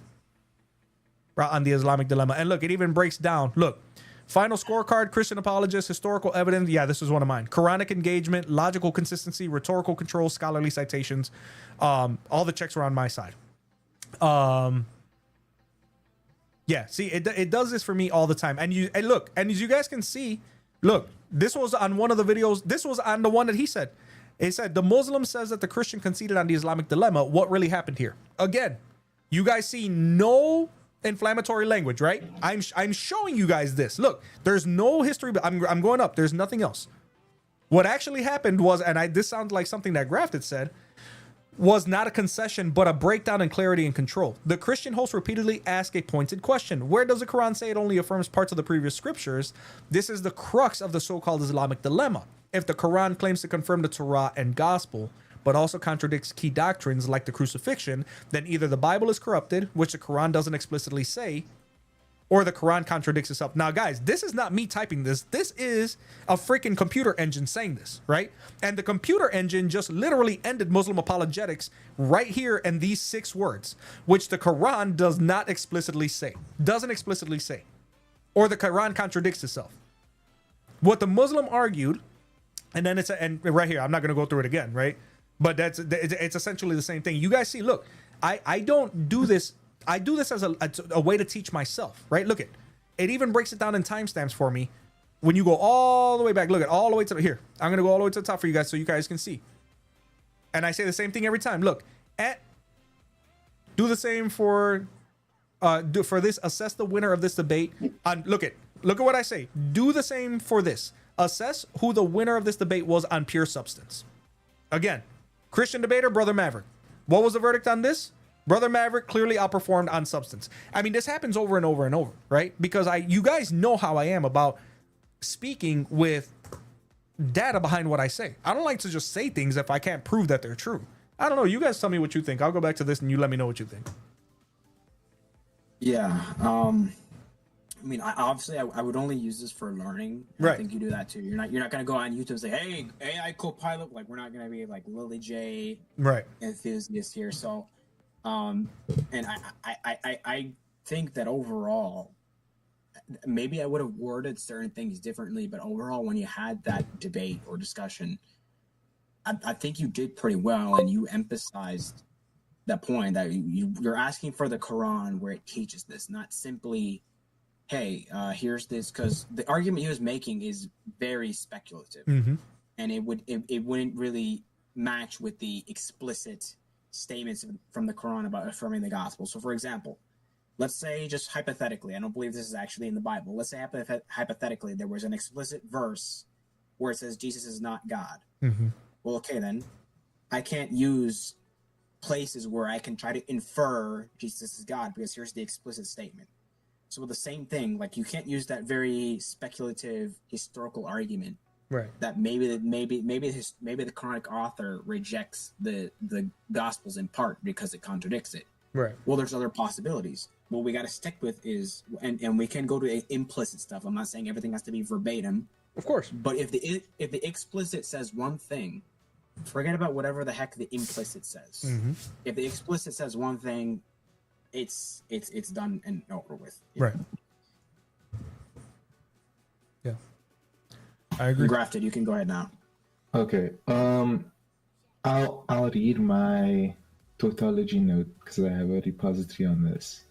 I think it's, again, for me, it's also just like a learning exercise. But for myself, what I noted and picked out was that, like, the tautology of this, like, what it does is it effectively presents itself as the standard. And I'm not immediately going to call it circular reasoning, but it tracks along like the same kind of line that, like, basically the Quran's going, well, I'm editing it, so I disagree with it. But that doesn't automatically follow into, okay, whatever I disagree with is corrupted. For all we know, Allah could be disagreeing with his own established truthful words. And we see this principle existing. Allah, abrogation, right? It's the same thing. Those were true, but Allah still disagreed with it and replaced it.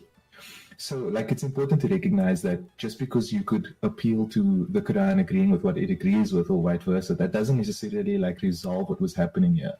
Because, for example, if there are parts of the Bible that the Quran disagrees with, and supposedly the author is all-knowing of prior revelations, then why do we actually end up seeing the Quran expect the other scriptures to agree with it? It's pointing to something outside of itself and expecting those things to agree with it.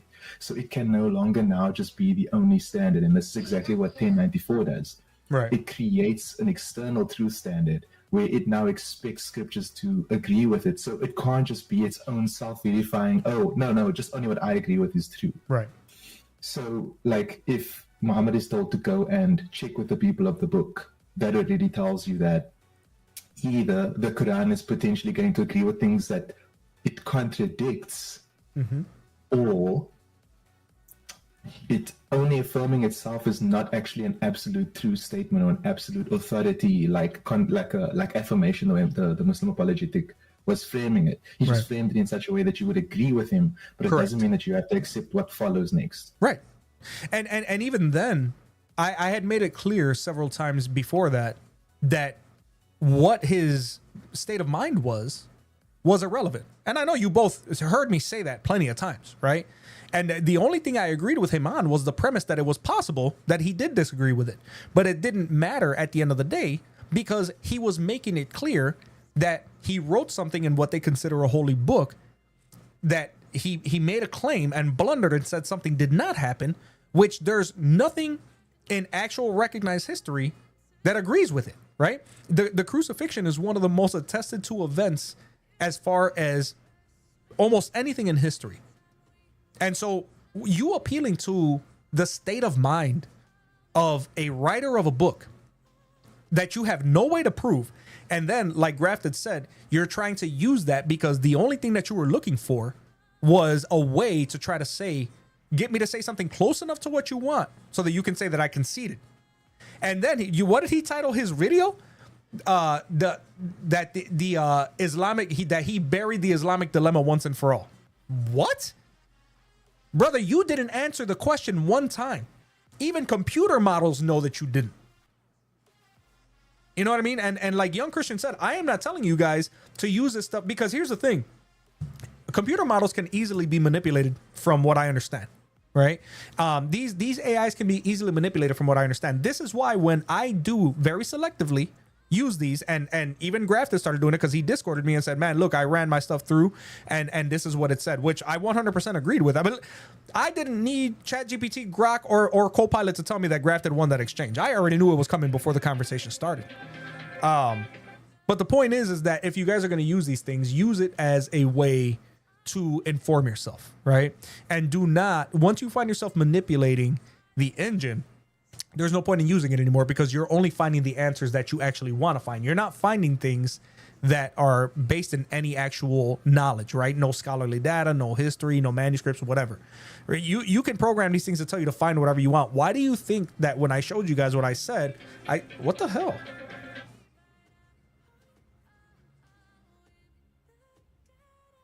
When you're done, I want to just say something. Go ahead, Young Christian. I got a phone call. Go ahead. Yeah. I've been getting pinged on Discord, and I'm being told that Charlie Kirk was just shot in the neck and passed away while he was speaking. Sorry, what? Wait, Charlie Kirk? Yeah, I was getting pings all over Discord that he got shot. No, I didn't see. No, I didn't. Hang on. No, I didn't. My daughter's calling me about that right now. Give me a second. Do they know? Did they catch who shot him? I don't know. Zach just showed me in not sure. Oh, it says pray for Charlie. Hold on. I got And Tatum. this guy that shot him is worth nothing. So Charlie It's Kirk worth got nothing. shot. Probably never did anything in his life. blood like coming out of his. Made zero Where did you see it impact at, in mommy? the world. I don't know. Zach literally just showed me a video. I don't know if it was And from thought he Twitter, was but gonna take a literally shot. debating someone, and like all the blood was coming At out. one of the greatest So he got Americans shot. to live. I'm gonna look it up. Unless he was like. And it we was, like, and we fake. supposed I to don't know. just let that be that. We supposed to be okay with it. We supposed to let it slide. We supposed to not be the beginning of a revolution. Yeah, I'm I see never the gonna screenshot. let The this bullet hit go. him right. It looks like right in the artery. And He's dead, right? I don't know. There's no way to know. People get shot in the neck and they don't you always know- necessarily die. Oh, I know, but it Oh was yeah, so I saw. bad. Yeah, he got shot. Yeah. I don't know. I mean, if it separated his brainstem, yeah, but we won't know. Yeah, I saw the They video. want- they It's- wanna I take mean, it if you there. guys are watching the video, They wanna viewer take it discretion is there. advised. they don't want peace. They don't want Okay, conversation. mommy, I'll call you back. Okay. Okay, love you. Bye. They Thank want you. to take it there.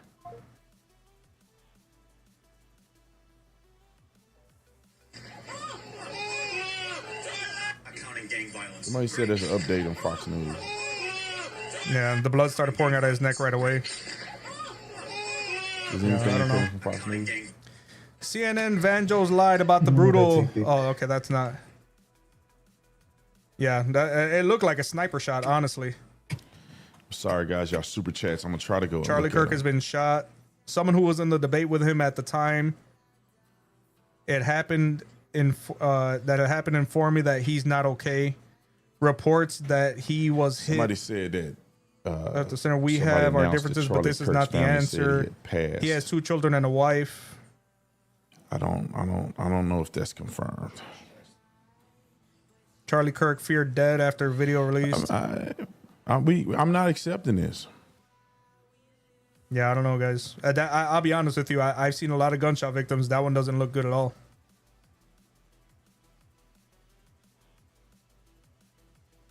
Yeah. Yeah, a few of the notifications told me that he's gone. I don't have confirmation on that, but that's what a few people are saying. I have to check what happened afterward because I have not seen any video. I just got like about 3 or 4 Discord pings saying that he's gone or he's been shot. So all we can do now right now is pray. Yeah. For his family. If you guys are within the reach of the sound of my voice, yeah, definitely pray for Charlie Kirk for God's healing hand. I'm looking it up. It says he's been shot. I don't see anything saying one way or another whether he lived or not.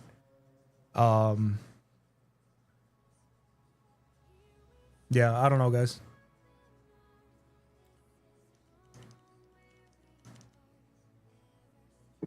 Yeah, we're gonna have to pray for Charlie Kirk. I'm going to at this point shut the I'm gonna shut it down. I'm gonna shut down all guests. I'm not taking any more guests. I am not going to take any more guests on YouTube or TikTok. Yeah, we're gonna go ahead and pray for Charlie. We're gonna pray for his family.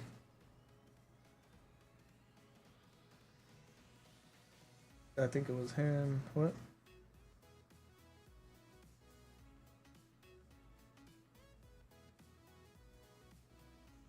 I'm not sure what this video is that my daughter sent me. It looks like, I don't know. It looks like they were just trying to, yeah, I don't know what that is.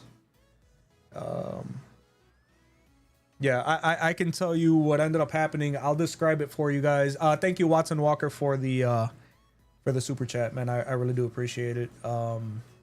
Yeah, without lies Islam, that's for sure. At this point, I don't think that matters anymore. Yeah, Charlie Kirk has been shot. I'm gonna share the screen with you guys. I can tell you that the way the bullet hit him, the way that his body locked up, it looked, it had to have been. It looked like a sniper caliber. Of course, I'm speculating from what I saw from a very grainy video. Charlie Kirk shot in Utah. I'm gonna click here because they're not gonna show it people anyway. Trying to crowd toward the small place to the door, and it just occurred to me that there's a good chance of people trampling each other, and so here I'm gonna go back a little bit. That was really my bigger concern. So what happened was he was talking right here, and then right here on this side of the neck, as soon as he put the microphone down, a bullet hit him and his body immediately locked up. Now that, again, doesn't necessarily mean that he's gone, guys. But like I said, I can tell you from experience that that's almost never a good thing. I mean, here's the thing. People have taken gunshot wounds even to their cranium and lived. But it is very rare. In the neck is just as bad. But yeah, Lawful Good AW says reports say 200 yards shot. Yeah, it looked like it was from far. It would have had to have been because I know that his events are vetted by security and they want those people to make sure there's no weapons. I'm not gonna listen. We're not gonna speculate as to what's going on, as to who it was. It is what it is. But I don't see anything new that he. Yeah, that was just that's I would assume honestly that he was probably aiming for his head and it hit him in the neck. I've never really seen anyone who is a marksman aim for the neck. That's just how it is. But President Donald Trump and a host of Republican and Democrat elected officials decreed the shooting and offered prayers for Kirk on social media. We must all pray for Charlie Kirk, who has been shot. A great guy from top to bottom. God bless him. Trump posted on Truth Social. Yeah, I found the source that people are saying where he died. I don't know how accurate it is. I'll send it here in the side chat. All right, yeah, let me know. Yeah, for sure. It's on Telegram. Okay, view on Telegram.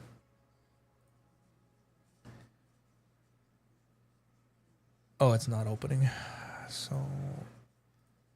yeah, it's not opening. But that was from a Telegram thread or something.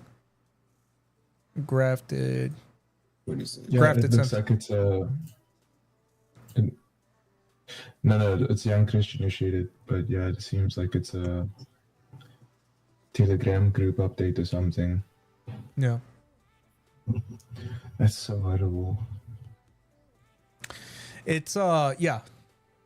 Yeah, it is. I mean, wasn't this like a campus? That's on it's Utah. not safe. And it's not even safe out there. No, it's not. There's a thing that you guys have to understand about the United States of America is that you're not safe anymore anywhere. And I've been saying this for a long time. You're very unsafe. And numbers support this. When you live in areas, especially, and Utah is a very red state, very Republican. But that doesn't mean that people who disagree with him, ideologically, won't follow him. Right. That's unfortunate. And there's people in states that, this is the kind of thing that they think is, for people to shoot a guy, a conservative, to them, that's okay. Right. Even though they are the people who oppose him are the ones who are always accusing the other side of hate and bigotry. But here you are, opening fire and striking people in the neck. So yeah. I don't know. I did see that copy that you gave me, Grafted, before all this started. I am going to I'm gonna save that. Follow live creator, follow live creator. Thank you guys so much for your follows. I appreciate it. Sad breaking news: Charlie Kirk was unalived. We don't know if that's confirmed yet, though.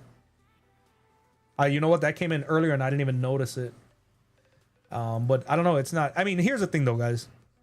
Even if he was, you have to remember that we won't know for a little bit, because even if he unfortunately lost his life, they won't say it publicly until the family has been consulted. We don't even know if his wife and his kids were there in Utah with him. So there are a lot of things through legality that have to happen first, because what ends up transpiring is that if, God forbid, he did succumb to his injuries, and then they release that, if you're his wife and his family and you hear about that on the news first, as opposed to the person who actually pronounced him, the physician that pronounces him, if the family doesn't hear from that first, they have lawsuits galore, right? She would become, not that it would matter to her, but she would be entitled to lots of compensation. I mean, for obvious reasons, right? So there's a lot of legality to that, into, how families are informed, and it not being through the press. Yeah, I don't. I mean, you guys go ahead and talk. I don't even know what to say right now. I'm just so disgusted with people. I don't even have any comments. I think we just need to pray. Yeah. I think what happened kind of speaks for itself there, right?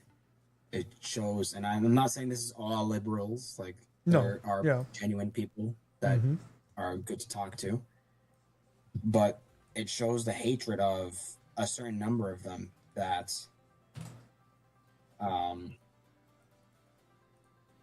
they don't live by their motto of tolerance and these are bigots, right? If you have so much hate for someone that you have to go out of your way to find, I don't know where the heck he got the sniper. I don't know where the heck he was, but he had to plan that out. Obviously, that wasn't an easy kill. Yeah. If there's security, he obviously had to go out of his way to formulate a plan, get all the necessary equipment just to end someone's life. And unfortunately, that's the reality of this world, is there are going to be people like that. Right.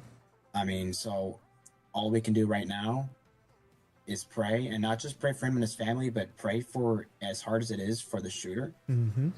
Because reality is that's a soul right there that is in bondage to Satan and needs to be freed by the Holy Spirit. Yep. Yeah, I got somebody else on TikTok saying Charlie Kirk passed away. I don't see any of that. Yeah, I don't see that. They might have seen that one source that I sent and just assumed without Mhm. looking into it. So, I mean, I think... Do you know what's crazy? I actually today on my algorithm saw a clip of Charlie Kirk like having a talk at a university, and like a liberal woman was challenging why he's there, and he said like there is violence towards us. We are being subjugated and oppressed. Like, and she was confused. She was like, she basically brushed him off because she was like, but you're the conservative. You can't possibly be the victim. Right. And that was today.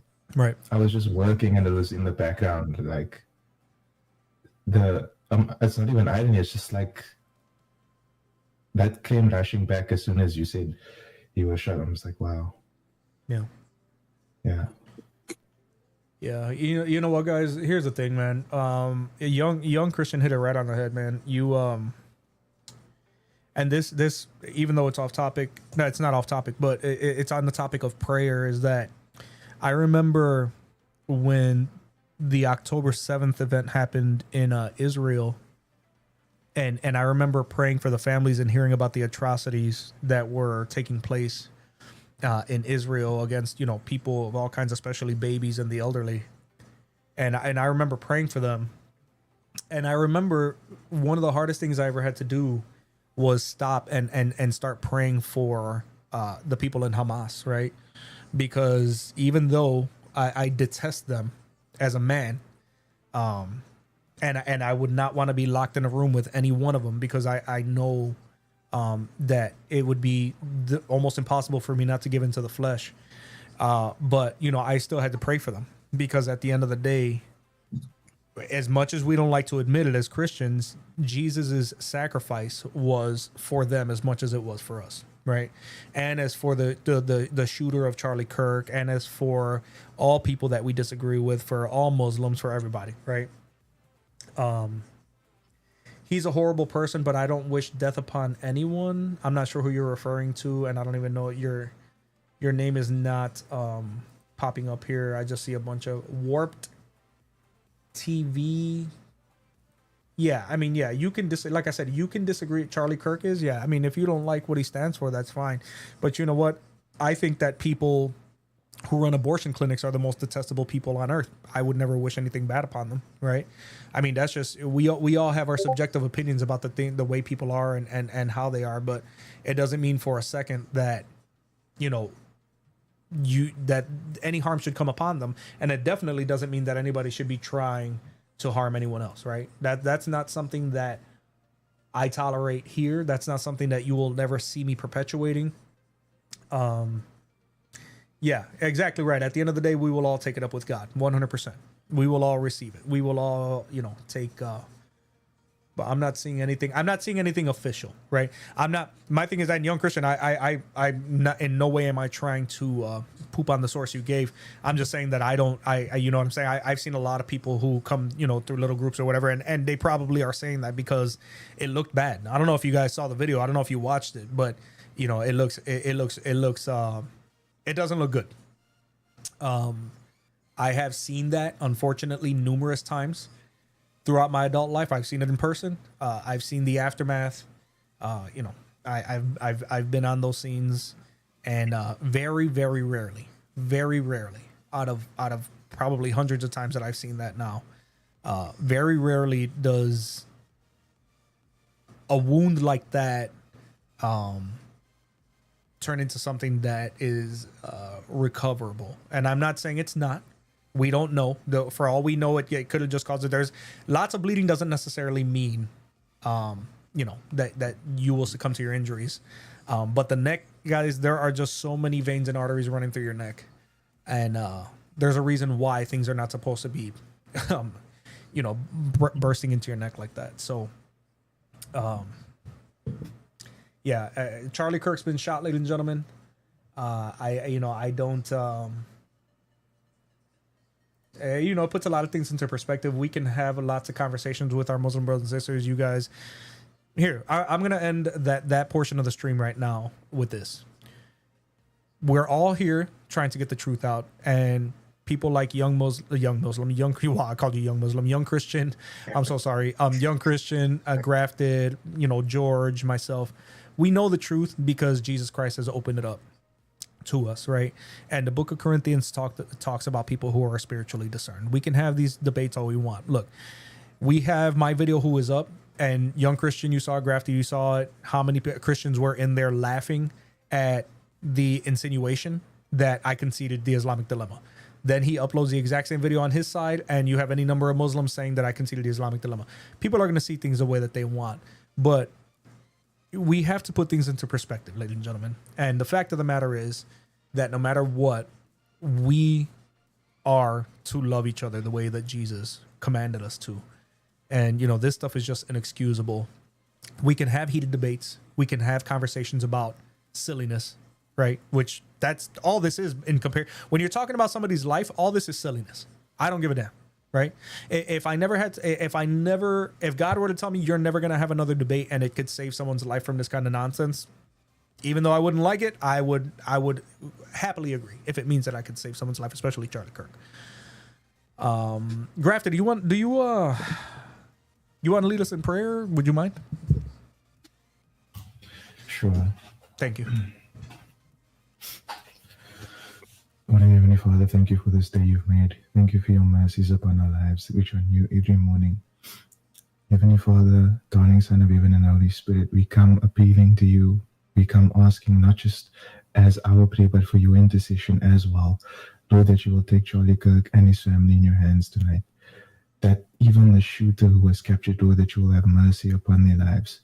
Lord, I know that many people are in stress. There's so much anxiety right now about what's going on, Lord, but we also know that we can trust in you. Lord, let your will be done is all we ask, Father. And Lord, if it is today that it's his day, then Lord, let him join you in heaven. Save his soul. Lord, if it is not his day, Father, I pray for miraculous recovery. I pray for a Charlie Kirk to come back stronger, Lord, than what he was when he was shot today. Father, I pray that this doesn't dissuade voices, Lord, that this doesn't dissuade the truth from coming out. At the end of the day, that's what we stand for. I pray that you will bless him, touch his family right now. Give them strength, give them assurance, give them provision, give them sanity, and also, Lord, in time, give them peace in Jesus' name. Amen. Amen.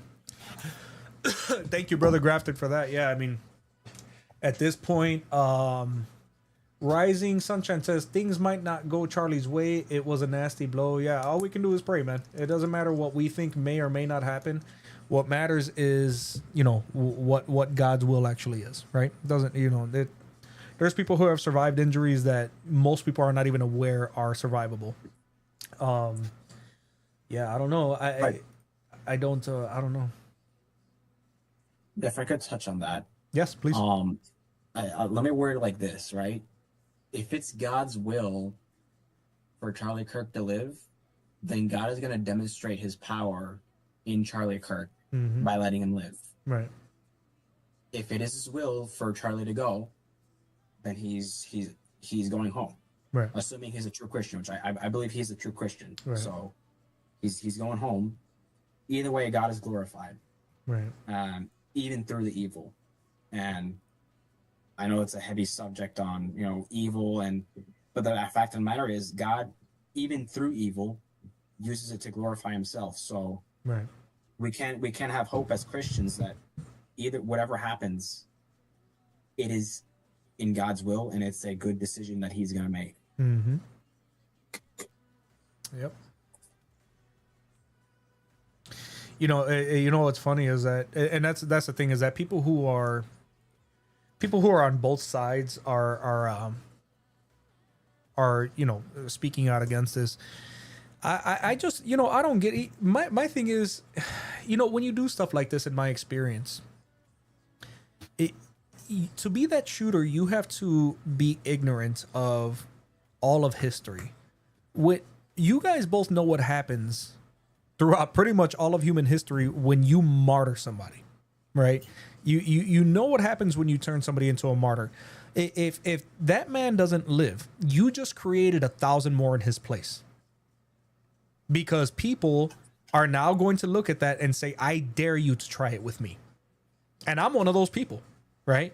Especially when you're such a coward that you have to, you got to sit 200 yards away because you know, right? You just, I just, that kind of cowardly action to me is, it is what it is, man. God have mercy on your soul. I don't even know what else to say. It's terrible, man.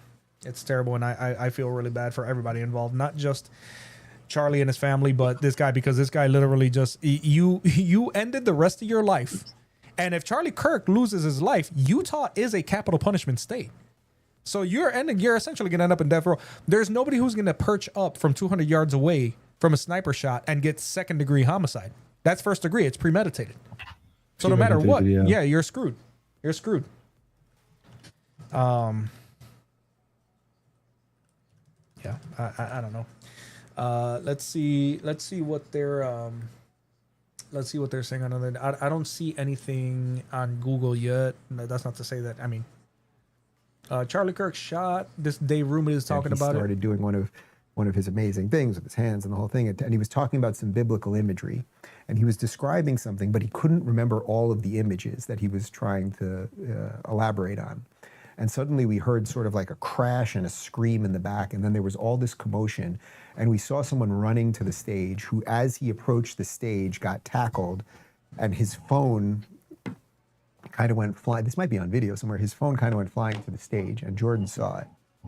And I kind of froze. Like, I didn't know what was happening. I had no idea what was happening with someone coming to attack us or God knows what. I had no idea.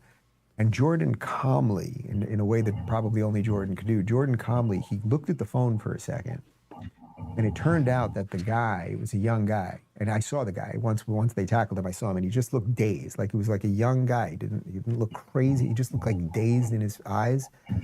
It turns out that the guy actually remembered what the biblical passage that Jordan was talking about, and he had pulled up an image on Google. And then obviously had like a little out-of-body experience. He was not trying to hurt anybody. He literally wanted to help Jordan. But when that happened, Tammy and David were sitting in the fifth row. Okay, so he's not really talking about that. He's talking about something else, I guess, that happened in the past. Yeah, I don't know, man. I don't know.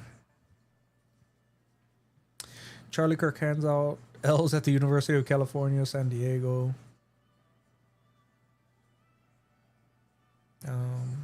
Yeah, it's talking about him being shot.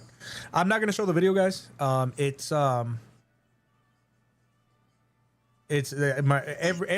every single social media platform would definitely take it down. If you want to see it, it's available on X. I'm not encouraging anyone to go see it. If you are squeamish, if you are one of those people who is easily upset, if blood upsets you or makes you nauseous, please don't watch it. If you are a person who's never seen someone be injured by a gunshot wound or a stabbing, please do not go watch it. I know that there is a morbid curiosity in all of us, but I'm telling you, the video, to watch another human being be injured in that way, it's if you're not used to it, it's gonna stick with you. Believe me. Videos capture horrifying moment. I highly doubt the New York Post would show this. I hope that they wouldn't. I'm gonna leave it.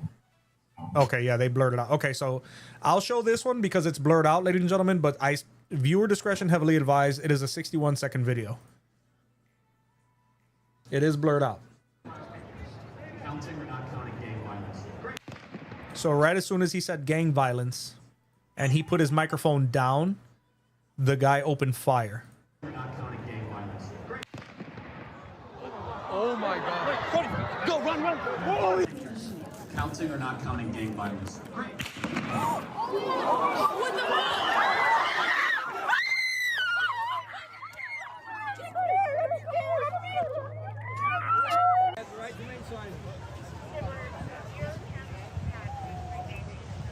So this is, I'm not gonna hide his face.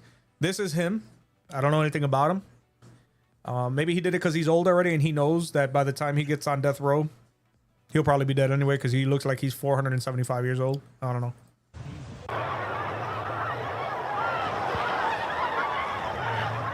You guys okay? Okay, what do you say? I think needs to be mentioned also. Pray that no one else got hurt. Right. Right. I mean, that guy, who knows? He maybe wanted to kill more people. So just pray no one else got hurt. Then obviously everyone's running. Yeah. So. Yeah. Yeah. And you know, I want to say that the Lord has put something upon my heart right now to say to everybody out there, especially my Muslim brothers and sisters. I know you guys don't like me, and for the most part, I don't like the way that you guys do things. But I would never in a million years wish harm or death upon a single one of you. Not to Libiano, not to Dean Responds, not to the Muslim Apologetic. There is a respect for you guys as content creators. There is a respect for you guys more than that as human beings and brothers and sisters in Christ. We may talk past each other a lot.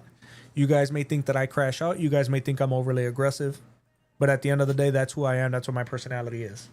Having said that, I pray from now and before and every single day after that you guys are safe, that no harm come to anyone for any ideological purpose or at all.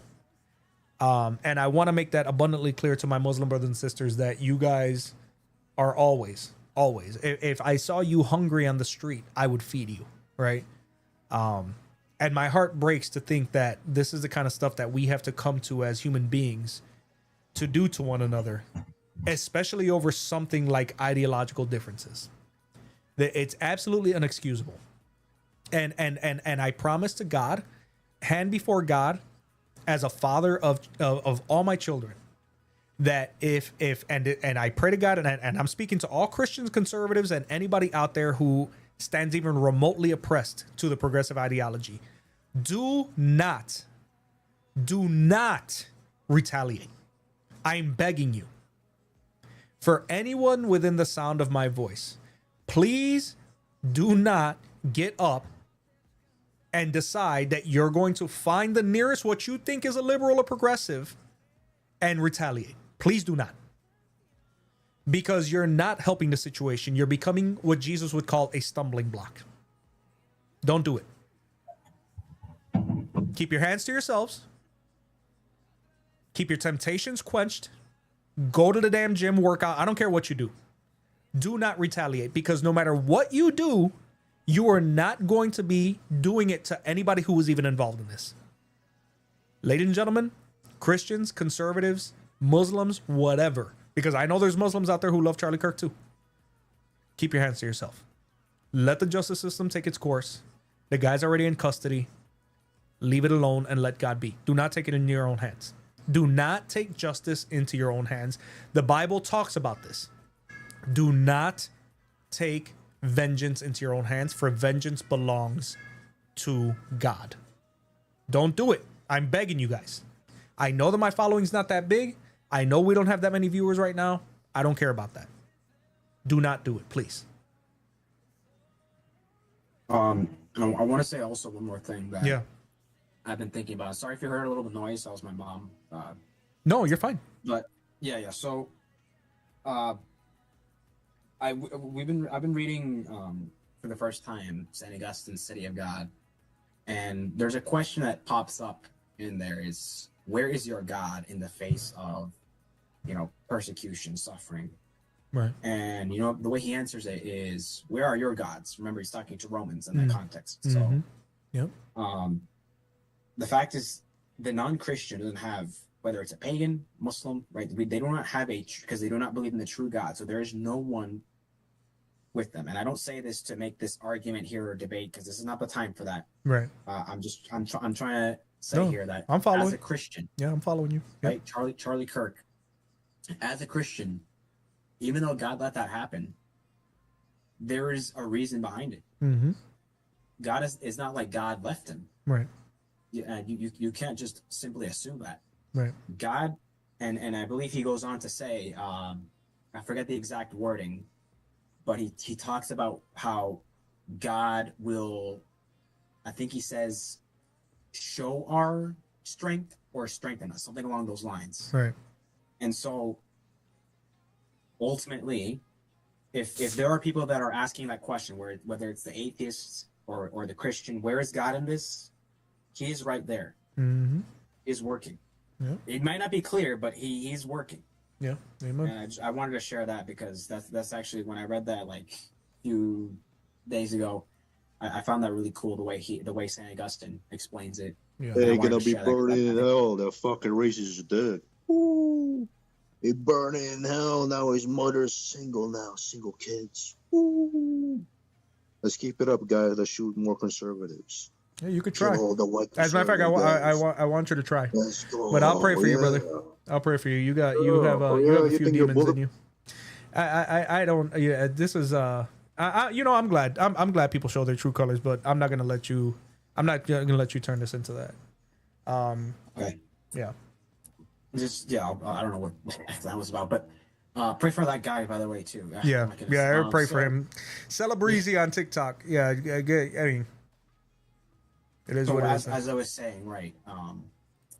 I wanted to share that because I think that's something some people might be asking, and I wanted to talk about that. Mm-hmm. Not to stir up debate, just to kind of Yeah, of course, no. I agree. 100. You guys are welcome. I trust you guys. That's it. Oh, Grafted, I got your message on Discord too. I know you had said you had said last week or the week before too that you needed to get back to working on your stuff. But I know sometimes you hear what's going on here and you just can't resist. I don't blame you. I wouldn't. Exactly what happens. I just can't resist. I hear something out of pocket and I'm like, I'm coming up.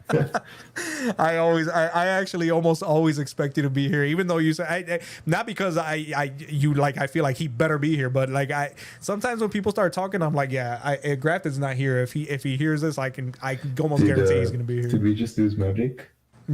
No, I'm here. You guys can't hear me? I can hear you.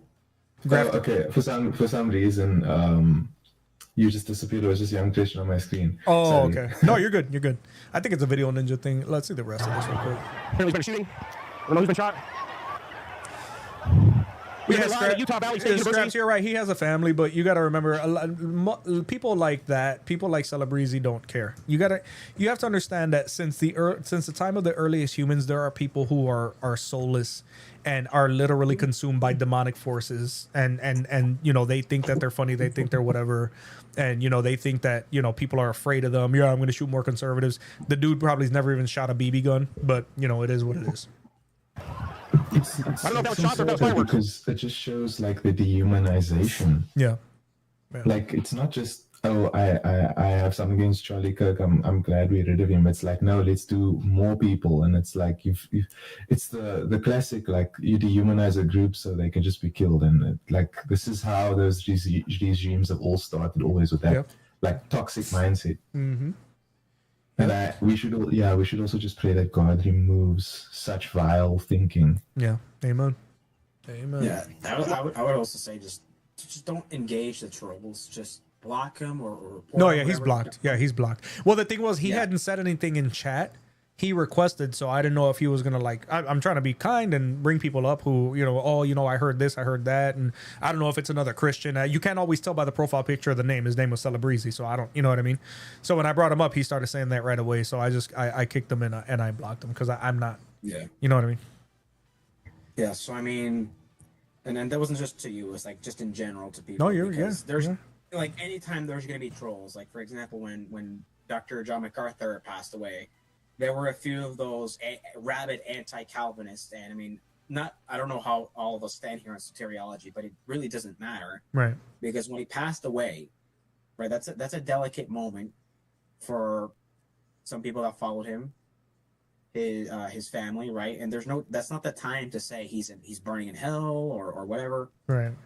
That's a time to just, and then if you want to offer your thoughts on that, month away, 2 months away, feel free, but you got to give time for just mourning. And so I would say just don't engage the trolls. If they let them do what they're going to do. It's ultimately God is the judge. If they don't repent, good luck. I can only just let you know you need to repent. Oops. So yeah. Just remember, ladies and gentlemen, and I firmly believe this, and I know this to be true. Oh, hang on, we got a gift on TikTok from Angel Eyes. Thank you so much, Angel Eyes, for the diamond. Or no, what is this? Hold on, let me see what it is. I'm still learning the gift system on TikTok, guys. Oh, for the bolt. Thank you so much for the lightning bolt, Angel Eyes. I really appreciate it. God bless you. Thank you so much from the bottom of my heart. Yeah, you know what? I will tell you that kind of depravity, you will be met with tenfold if you don't repent, right?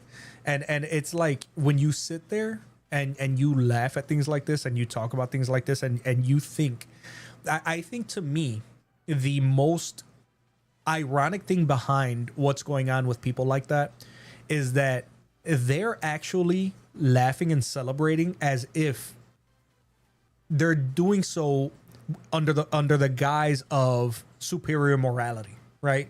Oh, it's okay because he's racist or he's a conservative or he's this and he's that. So that's okay, right?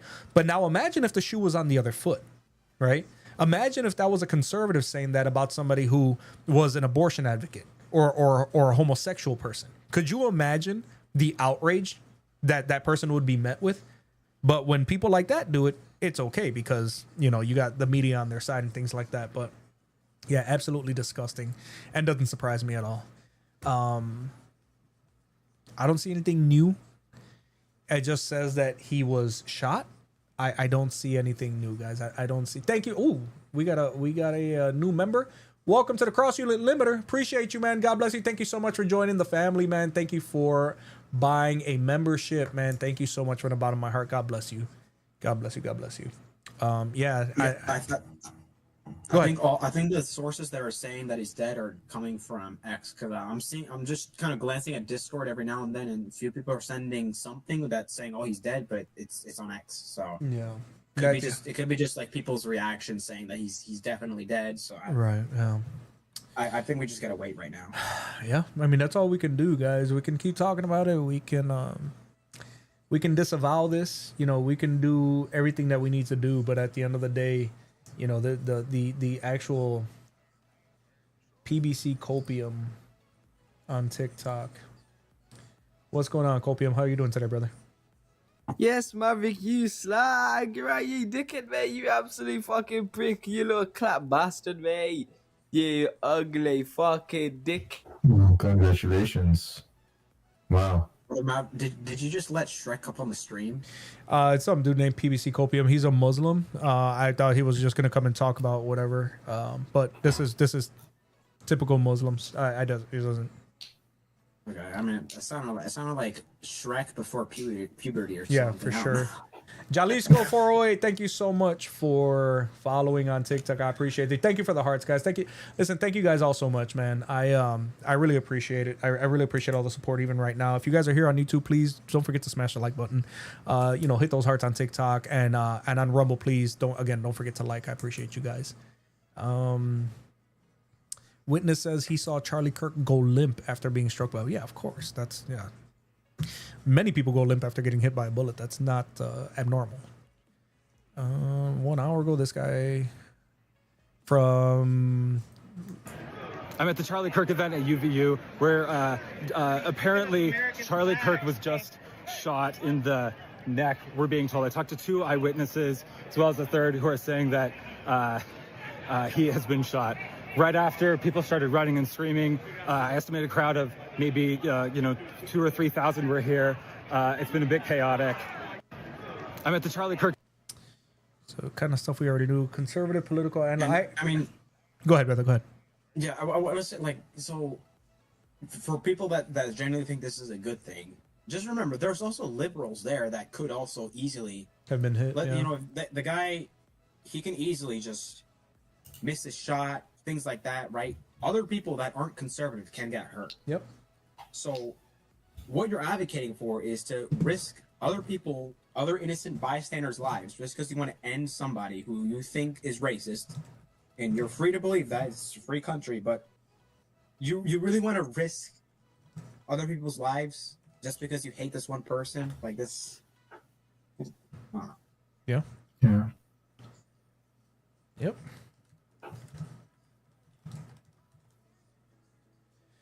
Yeah. Yeah, I definitely didn't think I would be stopping debates today to do this, but I just yeah, man, my heart bleeds for his family. You know, he's a family man. Here's the thing, guys, and I will say this. Disciple of Jesus, left or right, this is not okay. Absolutely right. And disciple, any Christian who's in anybody, or even if you're a Muslim, whatever, if you want to join in, crossunit.live/crossunit.net/call or just request up. We got another gift up here, it looks like. Yeah, Jalisco sent me a heart. Thank you so much, Jalisco, for the heart on TikTok. From the bottom of my heart, thank you so very much, man. I appreciate you. Scouse Revert, what's going on, man? I don't know if you're here to debate. We're not debating right now. We're talking about some serious events. So if you're here to debate, well, that's gonna have to be another day. No, brother. I just to be honest, I just jumped on. I seen the live stream. I seen the thumbnail was like you with your arms crossed, Muslims, see it of debate, and then I seen underneath it said live Charlie Kirk shotman. So, you know, prayers for his family and stuff, because you know whether I agree with the man's views or not, doesn't mean I wish death on anybody. You got me? Correct. You know, honestly, guys, if and this is obviously, you know, this is hypothetical, and in God's name it will stay hypothetical. If God forbid I found out that, like, let's say Muhammad Hijab or Ali Dawa or you know, Sheikh Uthman or anybody had been hurt by I or Scouse Revert, and something like this had happened, I would be infuriated. That here's the thing, we are here to speak to one another as human beings. We're supposed to love one another as human beings, right? And especially for you Christians and conservatives, I don't feel like, unless you're defending yourself, violence should ever be necessary, right? And regardless of your ideological standpoint, Jesus Christ, Charlie Kirk has openly declared Jesus Christ many times as his Lord and Savior in very public settings in front of countless thousands, probably millions of people at this point. So at the end of the day, guys, if in the flesh this turns into the worst possible scenario, understand that Charlie Kirk did what Jesus wanted him to do. Now, I cannot speak to his personal life and what goes on behind closed doors, but I do know that Charlie Kirk is a Jesus Christ loving Christian. He has stated so many times, and that's the basis upon which he makes his very conservative arguments, because nobody can look at the Bible and say that it is a liberal document, okay? Obviously, God says, I am the same today as I was yesterday as I will be tomorrow, right? And his morality and his commandments do not change. I know Muslims feel the same way, right? Muslims are very intolerant of people trying to come in with progressive values and changing everything, and as well it should be. You should not allow people to make you feel like the commandments that God has written upon your heart are now things of the past. That is one thing that I know that Muslims and Christians share. But this is absolutely insane, guys. Yeah, and go ahead.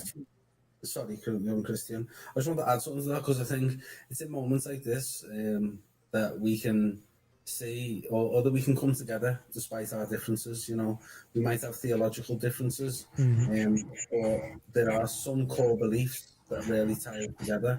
And for me, I feel like this is one of the issues with Western society. Not to be, I mean, I live in the West myself, but you know, with Western nations becoming secular and moving away from whichever theology their society used to be run by, you know, it's leading to things like this. You know, in America, just over the past couple of weeks, you know, there was another school shooting, and I might not necessarily agree with Christian theology, but at the same time, I would prefer whatever country you're in, whether it be America or South Africa, whatever, to at least be adherent to Christian beliefs, because it is still at least better than the liberal way of life and what it's leading to in terms of like Charlie being shot, man. Amen. Amen. Right here, this is the first that I've seen about his condition. This is 3 hours old now, and in terms of news like this, guys, that's an eternity. This is from Variety.com. It says conservative activist and Trump supporter Charlie Kirk. You know, this is what disgusts me about media. Conservative activist and Trump supporter. What the hell does it matter if he's a Trump supporter, especially in this context? This is why people say what they say about American media, because even during a travesty like this, they have to throw in that he's a Trump supporter. What the hell does it matter? Do you think that if this was the other side of the coin, people would say liberal activist and Kamala supporter? No, they would just give the person the name and they would treat them like a human being. And this is exactly what the. Anyways, Charlie Kirk was shot during a debate at Utah Valley University in Orem, Utah, around 12:10 p.m. AP News reported Wednesday he's in critical condition and the suspect is in custody.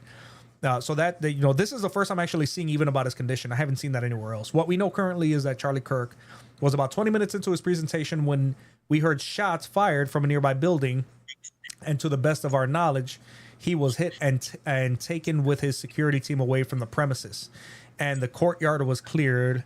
A UVU spokeswoman told CNBC. So yeah, I don't.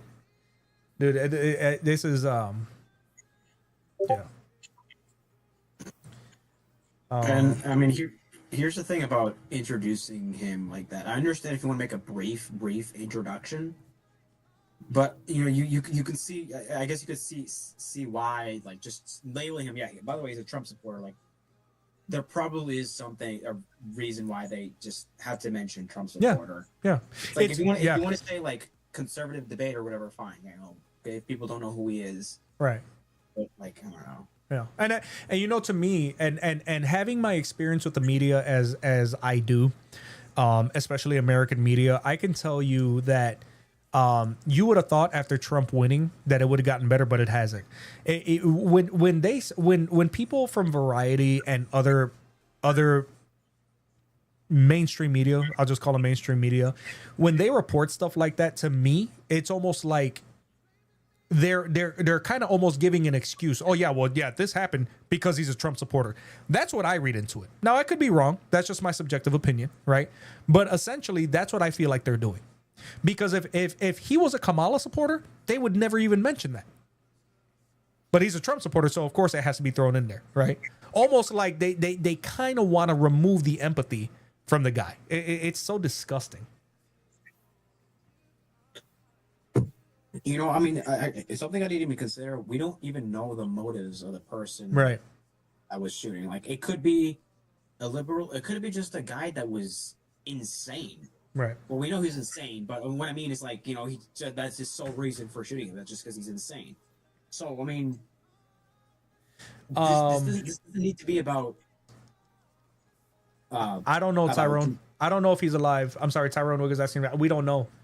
I'm sure that whether one way or another, that here's the issue with it, and this is gonna sound strange, but if he is okay, it's gonna take us longer to find out. If he passes away, we'll find out a lot faster. I don't know if that answers your question or not, but we don't know, right? Because technically, let's say, right, even when there's brain death or whatever. But he's not like, if he hasn't been pronounced, they won't say it. So there's a lot of. I'm not saying that's what's happening. I'm just saying there are any number of possibilities, and they're all on the table right now. The abandoned one says, take all politics out of the situation, and this was strictly they want him quiet. I agree. Yeah. Ricky is requesting up on TikTok. Just so you know, Maverick Weathers, the way is also on the panel. I don't know if he's muted though. Okay. Oh, I'm sorry. Thank you for letting me know. What up, word? What's going on, Ricky? How you doing, man? What's up, man? How you doing? Pretty good. How are you? I'm doing great. Yeah. So it's all over Twitter right now, and Turning Point USA just announced that he's alive in stable condition. Really? Yes. So he's alive right now. In stable condition. The condition is like unknown because it's like very mixed. But they're on the Turning Point USA on ABC. They just announced that he's alive. So that's all we know so far. Well, thank God for that. And that's what I just alluded to, is that when they're alive but the condition is unknown, it takes longer to find out. you know, it's if been they about an hour. right, it's if they pass away, you usually find out, you know, faster, right? It was Yeah. like with when Paul Walker passed away, right? Everybody was just they was up in the air about whether he was still alive or not, and then I think like an hour into it, everybody was like, yeah, he's gone, you know. Charlie Kirk got shot about a little over 3 hours ago now, for my estimate. I could be wrong. But thank you for that update, Ricky. I appreciate that because I haven't found anything. We've been on YouTube refreshing every 2-3 minutes, and I haven't. Charlie Kirk, Yeah, you it's said it was really- ABC that reported it? But yeah, I think it was ABC that I had seen on X. It's on Twitter, so a lot of it will be there. You have to just it's gonna depend. You don't know what's real at all. So we're gonna have to probably wait a couple of hours until we Yeah. actually find out, you know, what's actually true and what's not. I agree. And Abandoned One is in the chat right now saying CBS said RIP, so this is conflicting. And that's you know, unfortunately, let me see. I don't know because I saw from CBS and I didn't see that they said CBS report on Charlie Kirk.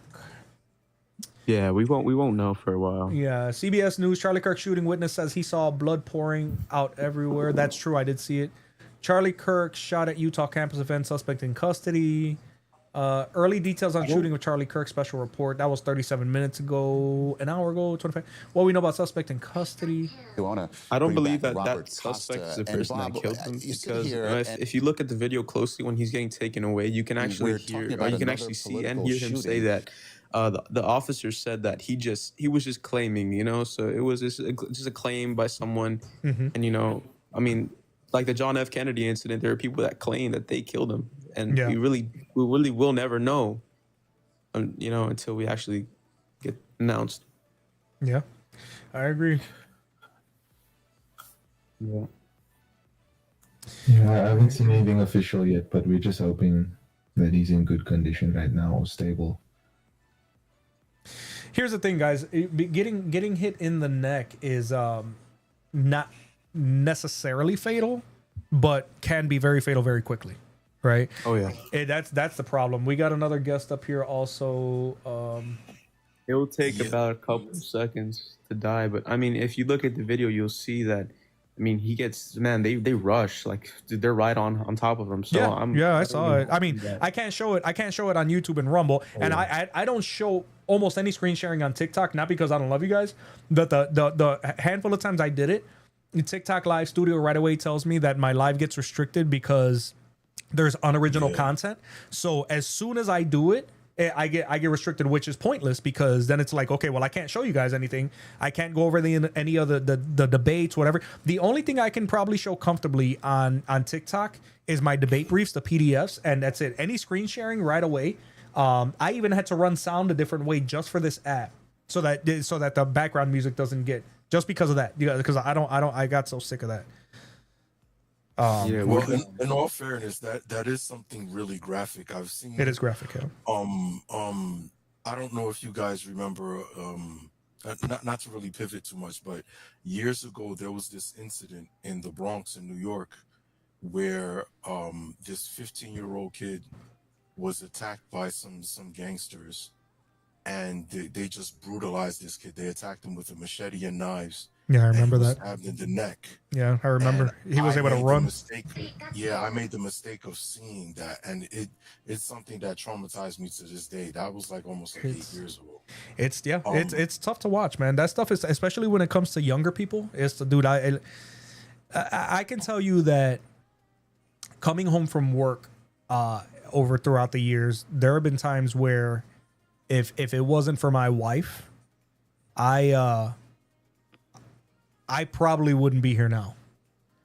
Especially when you see the things that people do to children and babies. That to me is it never gets, with adults it's different, but when you see a child abused in any way, especially to the point where it costs them their life, those are things, man, that you don't unsee. It sticks with you forever. And you know, it's so good that you said that about the children being born, because while I was thinking about this is, you know, I think some people are really in a bad state of mind, mentally and spiritually, if they really do want something like this to happen to someone. but he actually represents a view that says, okay, we should not abuse the unborn children, because that's something we don't talk about really too much. Right. And we're desensitized to it because it's not something that we actually visualize. Right. Now, in the United States of America, this debate about reproduction rights and things like that, which really is the right to abort, they even lie with the way they present the terminology or the name. Mm-hmm. How many of them, you know, daily, like somewhere right now, there's a child that may be aborted, and these are things that God is not going to take lightly. Wait, And wait a he's going second. to take it. Hold on. I just got a He's going text to take message it out that of a they. lot of people's hands. I just got a text message from my boss saying that they pronounced him dead. Oh Lord. I don't. Hang on. Let me ask where.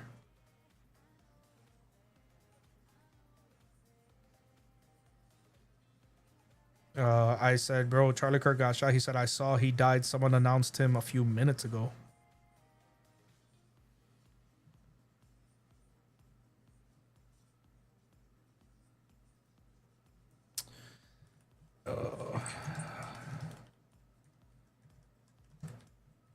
I don't know. I'm gonna wait a couple of hours until I, really believe anything. Yeah, me too. Because I don't see anything.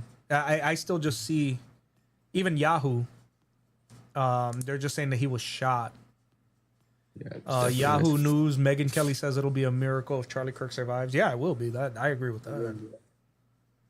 It sucks, man. Because I mean, to try to kill someone or to want to kill someone I see people that are happy of the fact that he was shot, right? Because of political views, man. It's just so disturbed. Like it's so, man. I just can't, my mind across it. Yeah. So, like Brother Maverick was saying, they had to insert he's a Trump supporter. Right. Now, that does go both ways, because You guys go ahead and keep talking. I'm gonna go use the bathroom real quick. On one end, it is kind of, to some people, it would imply like, okay, well, he's a Trump supporter, so he deserves it. Because there's a large faction of people who dislike Trump and anyone who's associated with him. But then on the other hand, also the people who are staunch Trump supporters, it would elicit a response within those people as well. So this is actually lending to more tribalism, and it's a very divisive tactic. Yeah, it's really. Sorry, what were you saying? No, I was just gonna say, word, like you hit the nail right on the head, right? This is rampant tribalism becoming more and more rampant, and it is actually leaning into what Scripture says will happen, that the love of many will grow cold. Tribalism is how that happens, because it's so easy to other one another and dehumanize one another and take joy in harm and take joy in death because that person is in the other camp. And like, these things should be appalling all of us. It's wild to me that people are happy about it. Yeah, man. Honestly, can I just lend to that as well? Just to say that, the Quran, and I know you guys don't believe in the Quran, but it says that God made us all different, so we could get to know each other. We're not all meant to agree on everything, and it's okay to disagree. But I think it's how we find common ground and how we can understand each other and get to know each other. And without being disrespectful to Charlie, just on a separate note, the one thing that I struggle with sometimes is when these high-profile things happen, it kind of takes away from the same thing that's happening, but to many other people in the world right now. You know what I mean? And I'm not trying to devalue any of the experience that Charlie Kirk and his family are going through, because, as I said earlier, send prayers for the family. But there are thousands of children, as Maverick was talking about before, that are being brutalized and murdered and blown to bits right now. And yeah, I think that as well should, as much as there is coverage on this, that coverage should also be there for all those other people. Yeah. I don't know. I saw they're even showing the video on Instagram, which I'm very surprised by because usually Instagram's content filter is pretty strong, but I've been kind of noticing in recent weeks and months that it's getting a little bit a little bit weaker. I'm seeing more and more graphic content on Instagram. I did see my supervisor did send me an Instagram. It was from a channel called OSINT Defense or something like that, and it says that he was pronounced. It's obviously hardly a news source. It could be just him saying it because no one who would be considered quote unquote reputable that I see is saying that he is. I've heard both sides of the coin. Yeah, I don't see anything about his status. Here's the problem I'm having. They're using the language pronounced dead. According to whom? Right. You? Right, Like, exactly. Yeah, you you say pronounced dead when the doctor pronounces him dead. If you think that he won't survive it, then sure. I mean, that's I don't know how many people really think he's gonna survive unless God intervenes. Right. But you don't say pronounced dead unless he's actually been pronounced dead. I'm sorry if I'm crashing out here, but No, it's true. Bro, you know what? We're not even going to worry about, that's something that I've been hearing out a lot more. It's like the minute that people, I almost feel like now, anytime anyone rebuttals something, no matter how calm you are, people say you're crashing out. Stop using idiotic terms, right? People disagreeing with you is not a crash out. Calling you out, whether you're lying or not, is not a crash out. Like, let's get back to the society where we can say things to each other as adults, right? Who contain a shred of maturity, and let's stop using terms like we're 13-year-old girls and 14, 15-year-old girls in high school, and let's get back to actually having conversations. Whether it's debate, whether it's just heated conversation, stop using idiotic terms. It's not a crash out, right? And that's the thing, is that just young Muslims saying it right there, for me, it's so apparent, right? That now, when people want to kind of discredit you or something you're saying or something that you're saying contrary to what you believe, oh, he's crashing out. That's not crashing out. We're telling you the truth. If you don't like my tone or whatever, then that's a you thing. That's not a me thing, right? Brother Maverick. Yeah. You called me young Muslim again. Oh, I'm sorry, young Christian. I'm so sorry. I don't know why I keep saying that. I'm probably because I'm thinking about Christian Muslims when I'm talking about you. That's why. As of now, Robert X on TikTok says, I hope everyone practices forgiveness for all involved, directly and indirectly. Yeah, Brother Grafted prayed, and he made an excellent point about praying for also the offender, which is true. Tyrone Wiggle. I just accepted Tyrone Wiggle. Tyrone Wiggle, you there? Yeah. What's up, man? What's up? Do you have anything to contribute? Oh, I just wanted to say, I know I'm young, but I don't know why people think it's so I that he got shot. Mm-hmm. And he's kids too. I agree. It just makes it makes me sad. Yeah. Yeah, I think it makes a lot of people sad, man. And that's kind of what I was talking about. Because that's the thing, is that regardless of, Scouse and I have had debates on this channel probably at least 4 or 5 times already, right? There's obviously a lot that we disagree about.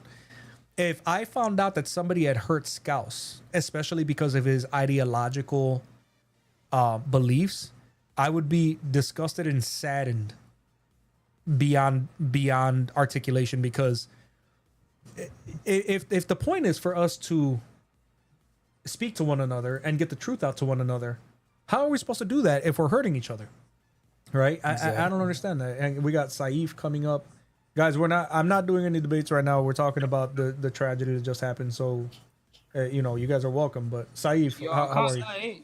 Oh, Charlie Kirk is a dickhead, but he died. I'm happy. These are the people we're talking about. Hang on, Ahmed Abri. 1 second, give me 1 second. Yo, what's up? So, the guy that shot Charlie Kirk, that chick shot was fucking insane. What did you see right in his neck? Yeah, man, these people. Anyways, yeah, I would like to mention that Twitter right now just blocked all content on Charlie Clerk. So if you search it up, it's not gonna pop up for you. Yeah, I mean that doesn't. Yeah, it doesn't. That usually happens. That's the same thing they did with the with that poor Ukrainian refugee that was stabbed to death by that like 14-time criminal. Yeah, they took that off very quickly too, and of course they did, because you know it's very detrimental to the narrative of a lot of the mainstream media. So of course they don't want it up there. But yeah, you know what, guys, people are sick. But here's the thing: at the end, I'm glad that you guys hear those people, because they're not worth engaging, right? I'm gonna give people a voice. The minute you abuse the privilege, I'm going to boot you. I'm gonna remove you. But yeah, I have no respect for people like that, for sure. Maverick, I'm gonna leave you guys in a second, but just before I go, because the people who've just come up, I mean, they sounded British to me. I'm not sure if they were Muslim or not, but you know, just to say, if anyone is listening, you know, we're not here to glorify someone's death, whether you agree with his political views, his theological views. You know, as I mentioned to the guys before, you know, if you are Muslim, you shouldn't be here celebrating that. Right. Quran tells us that God made us different so we could get to know each other. You know, it says to come to Christians and speak to them in the best of ways. You know what I mean? Come to common ground. So it doesn't condone violence, and we're not here to glorify that violence either, whether it was perpetrated by someone who isn't Muslim or they were. You know, so if anyone's listening to that, Muslim, not Muslim, you know, don't come up here laughing and joking about that, man. That's not good. Yeah. But I appreciate you guys allowing me to be here with just, as I say, sending prayers to Charlie Kirk's family. Yeah. Whether I agree with his views or not. And yeah, God willing, next time I'll get to speak to you on a bit more better note.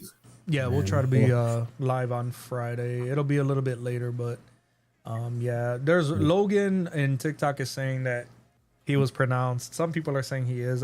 Courtney said he's been pronounced. He's been pronounced that he lost his life. Logan saying the same thing. I don't know where they're getting it from. I'm refreshing here on the the actual official ones. I don't see. Yeah, I'm seeing the same stuff on like Instagram that like they're saying he's being pronounced, but nothing official. Right. Probably what's happening is there's like one bad source and people are kind of repeating it because they didn't kind of double check. So it's just be careful what you read. Right. Guys, don't. It did look bad though. It did look bad. So I mean, as you said before, it probably would be a miracle if he came through. Oh, yeah. I'll speak to you guys another day, and peace be with you all, man. You too, brother. Apparently this is NBC News, and they are saying that it's true. Let's see. That's NBC News. Yeah. Oh goodness. I didn't even read that. Wow. No, it's they're live right now. Often brings people across Conservative the activist political Charlie spectrum Kirk dead after together. shooting at Utah Charlie event. Kirk was a provocateur. He was someone who was fully engaged in all the modern tools of how you talk about politics and ideas in the United States. He did challenge his sort of political adversaries and those who were new to politics or those interested in politics to debate him. That was a core part of his political identity. He worked aggressively to galvanize young supporters, especially young white men, in the column for Donald Trump as a candidate and then returning to the White House.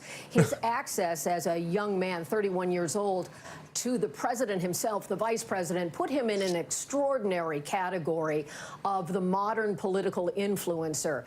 Perhaps at no time in our country have we had someone who could come through not holding elective office, not having the traditional pathway, and yet carved out a voice and identity that, of course, brought many people along to his views, but also, because of the nature of politics, there were many who vigorously opposed his ideas, many traditional ideas, ideas that were often challenging to the political, cultural divides that are in the United States. Also notable, Tom, is that it is incredibly rare that the President of the United States would make a death announcement like this. Typically, we learn from law enforcement.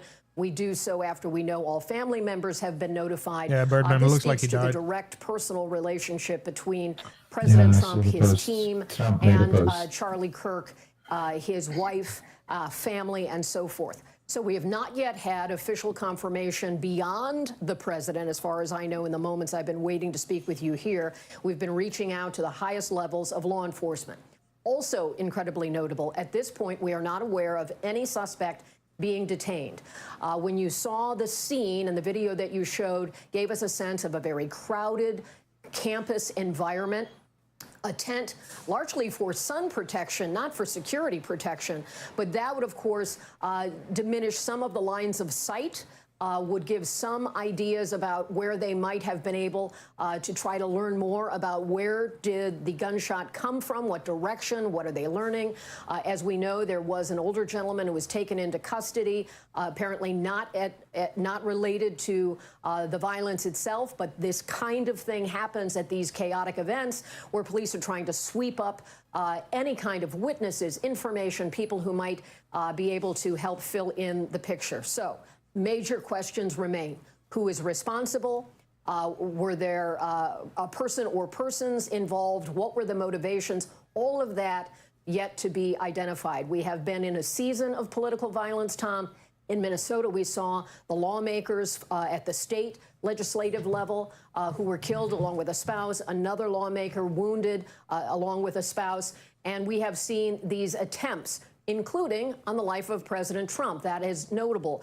Separately and unrelated, the trial is beginning, the jury selection phase for one of the assailants, Ryan Ruth, in the Florida case involving an attempt on the life of President Trump. And then, of course, the Butler case where the president was injured, but others were killed and severely injured. So in the case of Charlie Kirk, what a remarkable and tragic moment in our political life that someone who engaged, exercised his democratic rights, both encouraged and provoked those to share I don't know if they know for sure who did it yet. Violence has apparently taken his life, according to President Trump. Tom? Yeah, you know, Kelly, we have covered politics, you and I, for a while now, and I don't know if we have seen, as you described it, a season of political violence like this, starting in Butler with the assassination attempt on President Trump that came so very close, just inches away, as we all saw in the photos and the video, and as the president has described, a second assassination attempt on his life. What happened just recently in Minnesota with those lawmakers assassinated literally on their front doorstep? And now you have Charlie Kirk, who was never elected, never held office, a political activist, a young man, now shot in cold blood in front of a very friendly crowd from the eyewitnesses we have spoken to.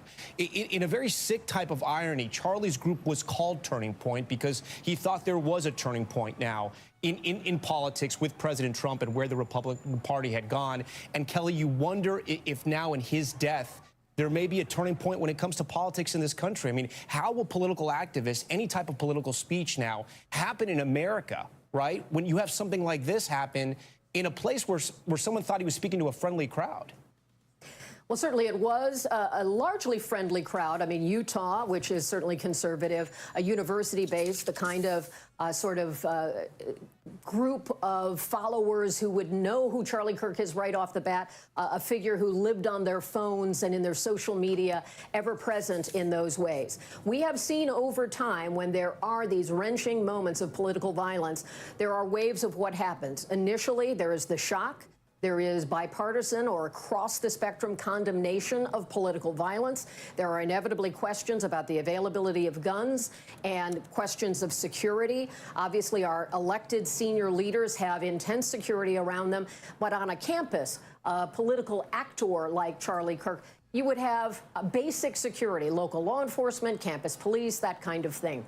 You would not have the kind of screening that would prevent weapons. We're also talking about an outdoor event where you could have long-range kind of ability to assess a situation on the part of a gunman or gunwoman, a shooter.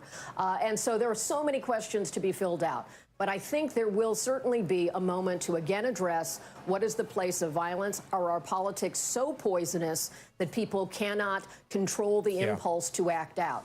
Those are societal issues. Right now, we're still in the early fact gathering. There'll be a period of acknowledging his life, those who will grieve his memory, and then what are the next steps? Yeah, Kelly, stand by for us. I want to bring in former White House Deputy Press Secretary Hogan Gidley, a friend of Charlie Kirk, who was just texting with him yesterday, and he was on the House floor moments ago during a moment of silence. Hogan, first, I am so sorry for your loss. You knew Charlie.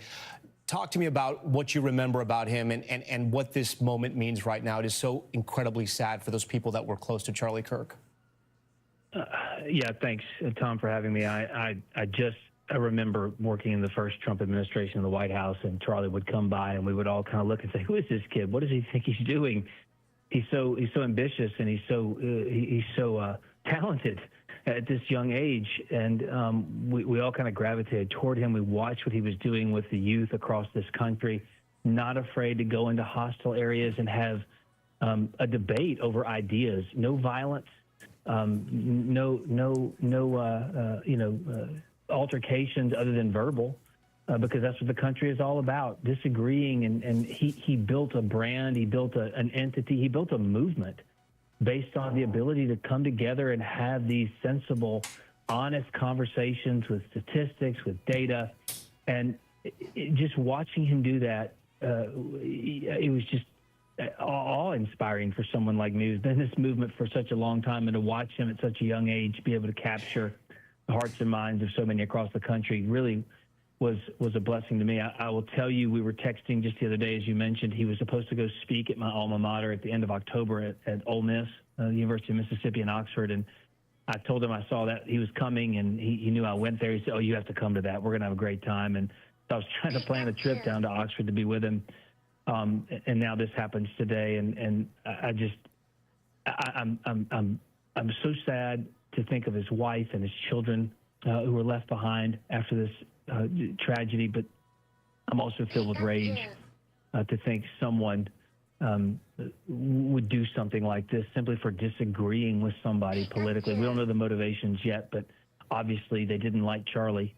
But there's no place for political violence in this country. This shooter is grotesque, is vile, is a disgusting person, and as Kelly said, as you said, we're going to wait and see more information as it comes out. But right now, I think a lot of people are in shock. A lot of people are angry. And a lot of people are sad at what just occurred. Hogan, you can never get in the mind of somebody who would want to assassinate a political figure, a public figure, right? Likely they have some type of issues. What was it you think about Charlie that would compel someone to do this, in the sense that he, like I said to Kelly, he was not elected. He had never held political office, but he had a huge platform, millions of followers on social media. But he's not a household name. If you're not really into politics, you likely don't know who Charlie Kirk is. And maybe even if you're not into Republican politics, you have never heard of him. We know him because we work in this space. You work with him closely, as you had said. But what do you think it was about Charlie that would have prompted somebody to do something as vile and as violent as this? Well, there is nothing about Charlie that would, should, or could push somebody to do something like this. That is unacceptable, regardless of your thoughts of his policies or his positions. There is no excuse, there is no reason, there is no rationale for this behavior in any form or fashion. I don't care what Charlie Kirk said, what he did, no excuse for this at all. And what is so frustrating is, as the tensions in this country continue to get ratcheted up, you brought this up at the beginning of the segment, we had a former president, a candidate, dodge a bullet in reality, was shot in the ear, and then another assassination attempt was foiled. And now we have someone like Charlie Kirk as well. You mentioned not elected, true, but someone who just wanted to go on these college campuses, and as they used to be places we could share ideas and debate ideas, it seems like they've become petri dishes or cesspools for silencing and censoring voices that differ with your opinions. And so there is no reason for anyone to want to attack Charlie Kirk. There is no reason that is legitimate by any stretch of the imagination. We don't know this person. We don't know the motivation, as you said. However, this is just flat out evil. Yeah, flat out evil, and it speaks to sort of how large of a figure Charlie had become if you will, Hogan, right? He had become someone who, when we just see that video in Utah, thousands of people had shown up. We've spoken to eyewitnesses who were excited to be there to hear him speak. He had crowds like this all over the country. And he really was sort of an upstart, correct? I mean, he started on his own, little by little, and then built this massive following. Absolutely. And any one of his many events in a given year were can't miss for so many youth across this country who are looking to get into politics, who are interested in conservative causes or ideology, wanting to learn more. They set a new bar, a new high for entertainment too.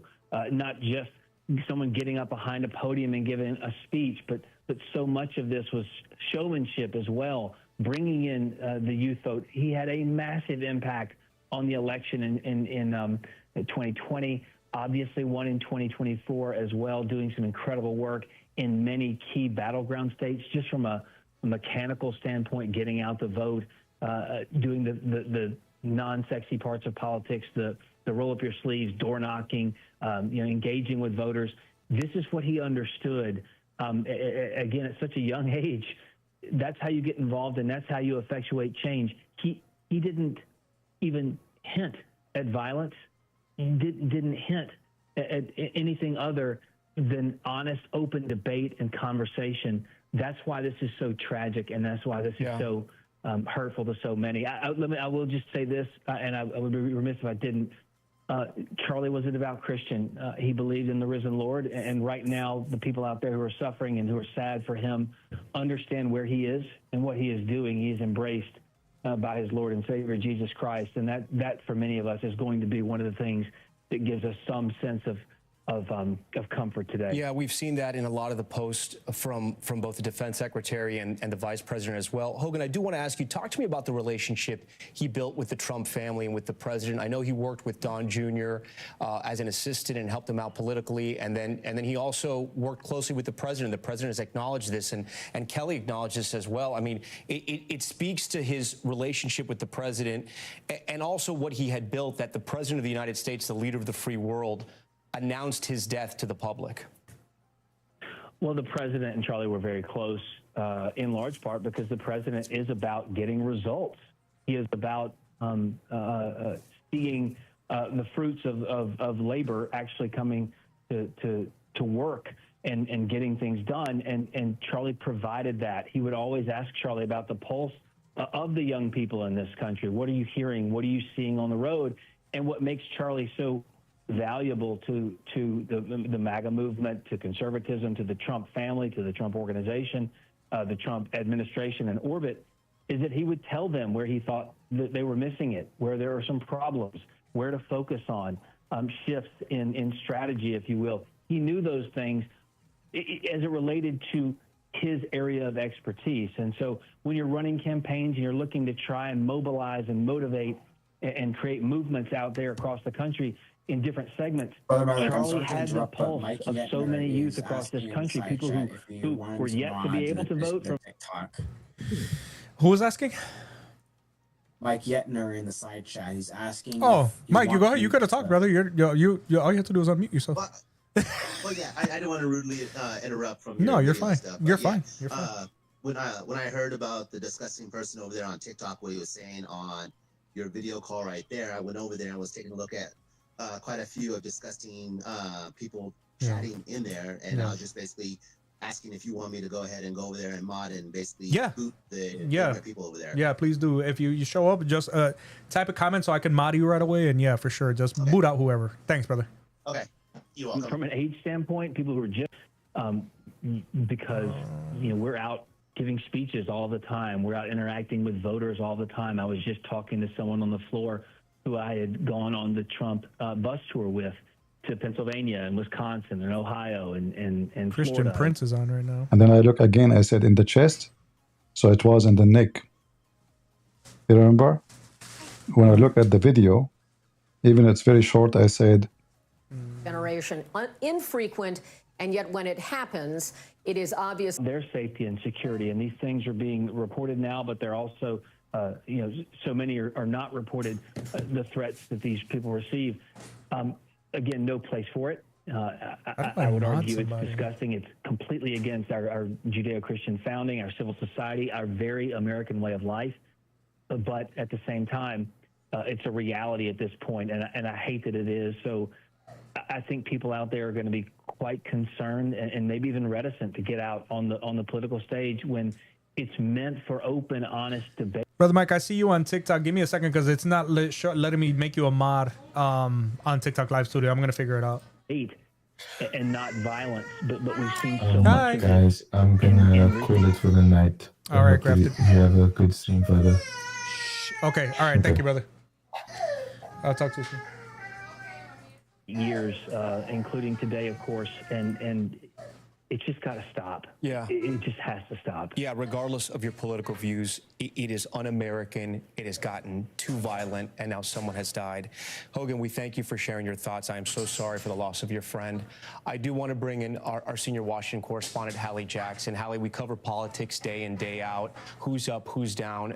Something like this, it's just so terrible. Someone who is out there, who is passionate about one side, and shot while just out there trying to practice freedom of speech, what we have in this country. It is, I think, shocking and stunning, Tom, to so many people across the political spectrum.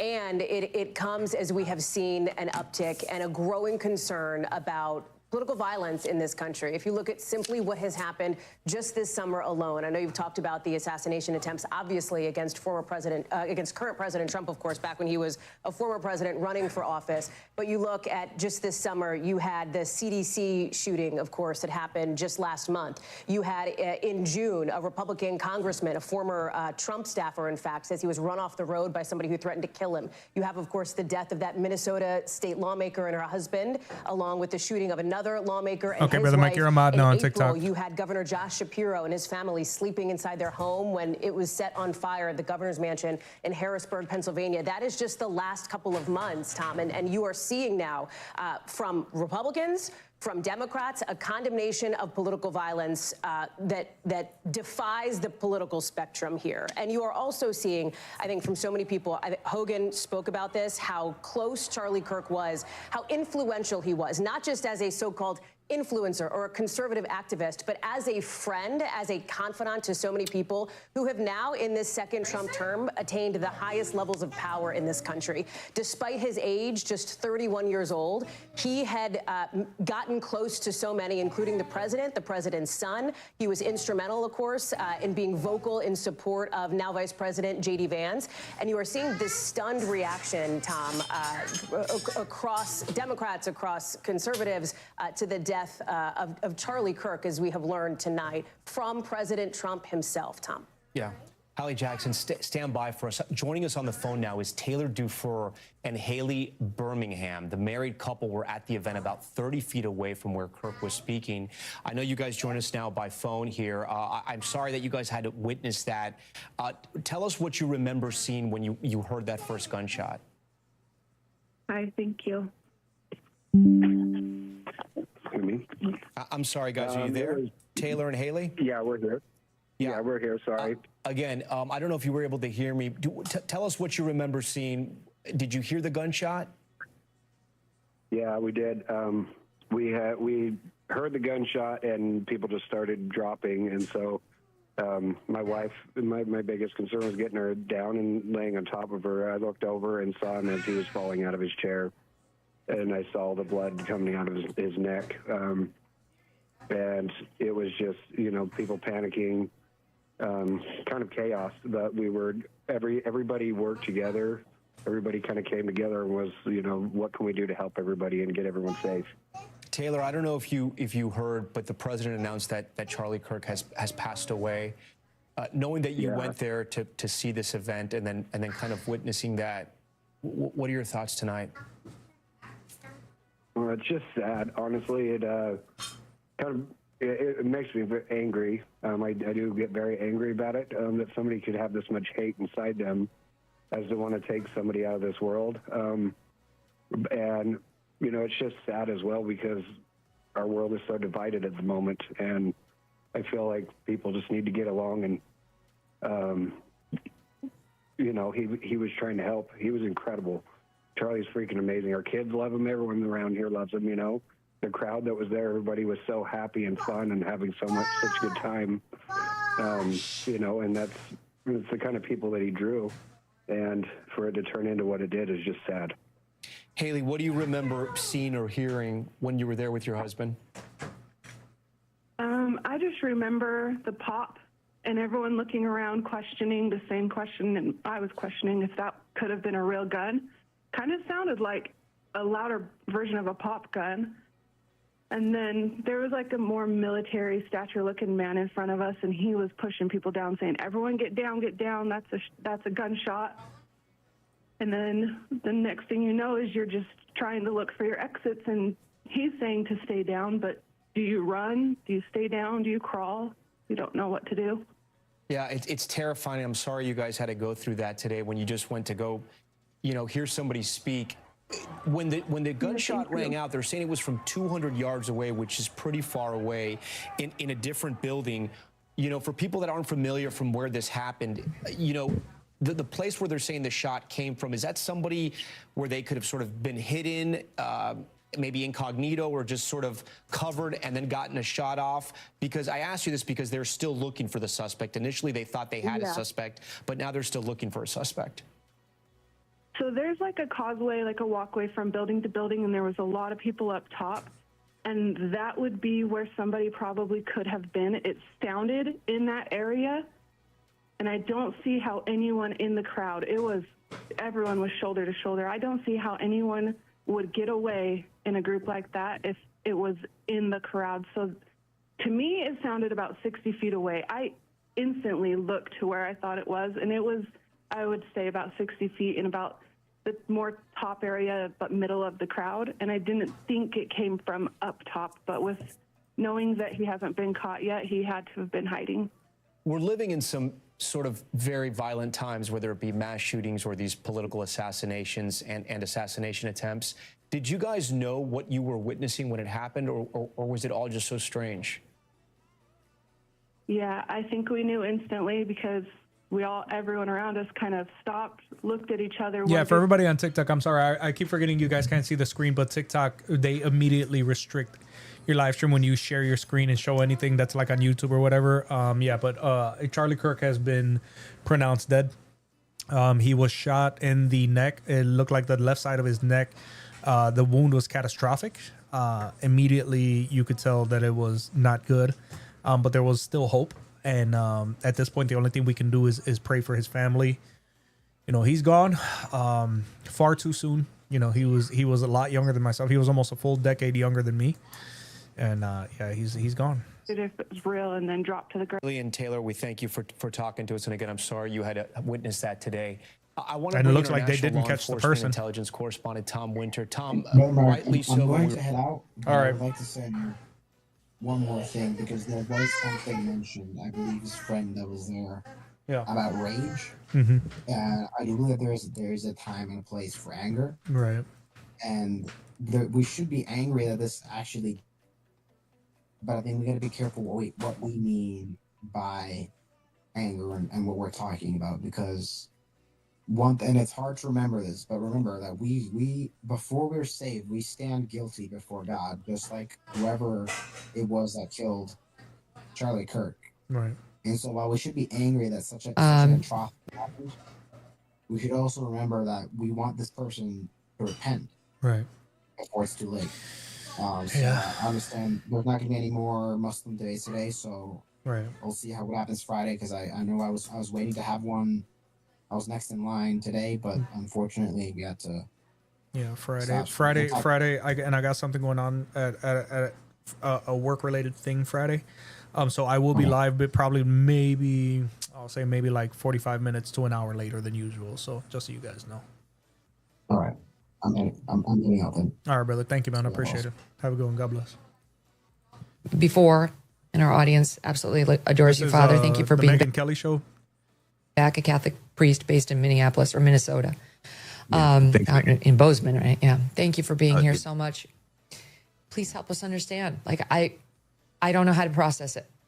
Yeah. No. I know that you and Charlie have spent time together, and it's just my first thought when they just asked if I could be here. I just was like, I can't imagine. I imagine that Megan is going through it right now. And so, I mean, I'm so many people, so many of us. But I know that particularly, you have been in the trenches with him. We have Hello. a guest in here. What's up, man? Hey, I just see all these people on TikTok spreading all this stuff about Charlie Kirk and like celebrating that he was spewed at a event where he was trying to talk to college students. Mm-hmm. And I find that super disgusting now that he is confirmed to be deceased. Right. But I also feel like all these like Democrats, when Kamala was running for president and she was talking about, oh, I'm gonna limit or like get rid of guns, get them off the street, and they were all for that. But as soon as it comes to using them, they're all for it. Like when Joe Biden when he was president, when was there an attempt to take his life one time? Right. I feel like this is gonna go nowhere but back to where our history is and civil, like a war for Republicans and Democrats. Yeah.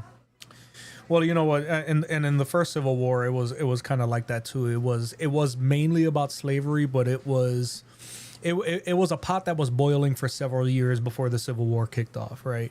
And it was very similar to what we have now as liberals versus conservatives, and you know, honestly, to your comment about when Joe Biden was in office, you know, the thing about it is, at the end of the day, regardless of whether or not you agree with who gets voted into office, they are in office, right?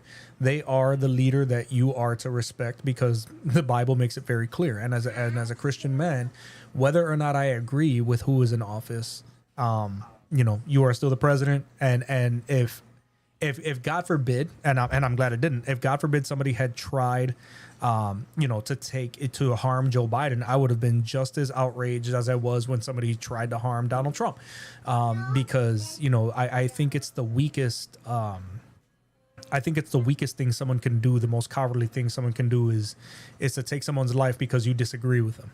And what did you get out of that, right? You're taking out a person. You're not taking out the ideals. The ideals are not going anywhere. You literally just martyred Charlie Kirk.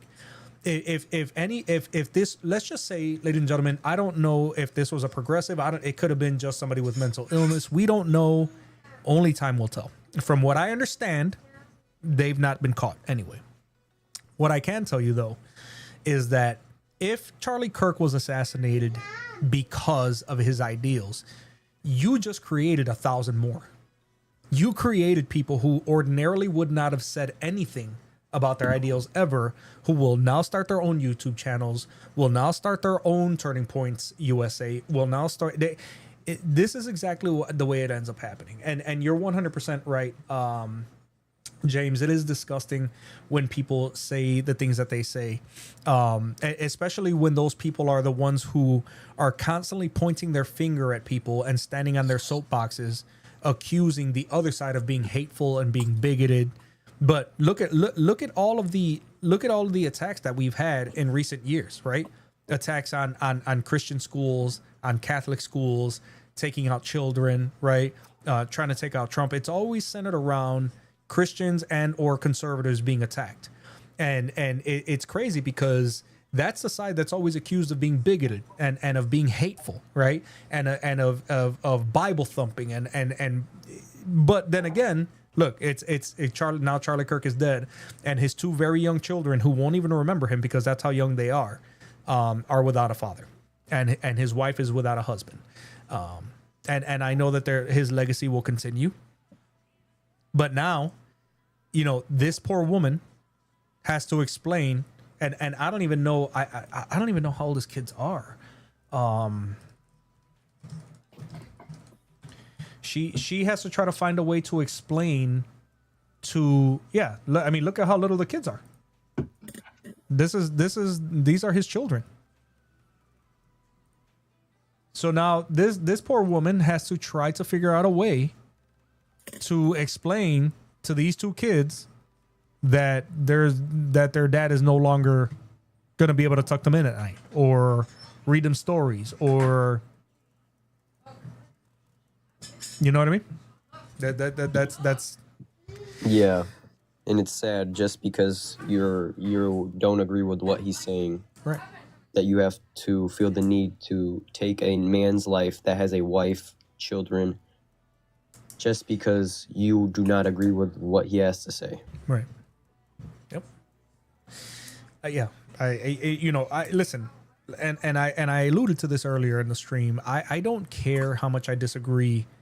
I've never once ever thought that someone that I disagree with politically that I wanted to end their life. That's never crossed my mind. I don't think that crosses the mind of a normal human being. But here we are. And now you have literally two literal babies. How is she supposed to explain to these two, especially this one, that their dad is now dead because somebody felt like it? Hi, Mommy. Did you see the video of him getting shot? Yeah.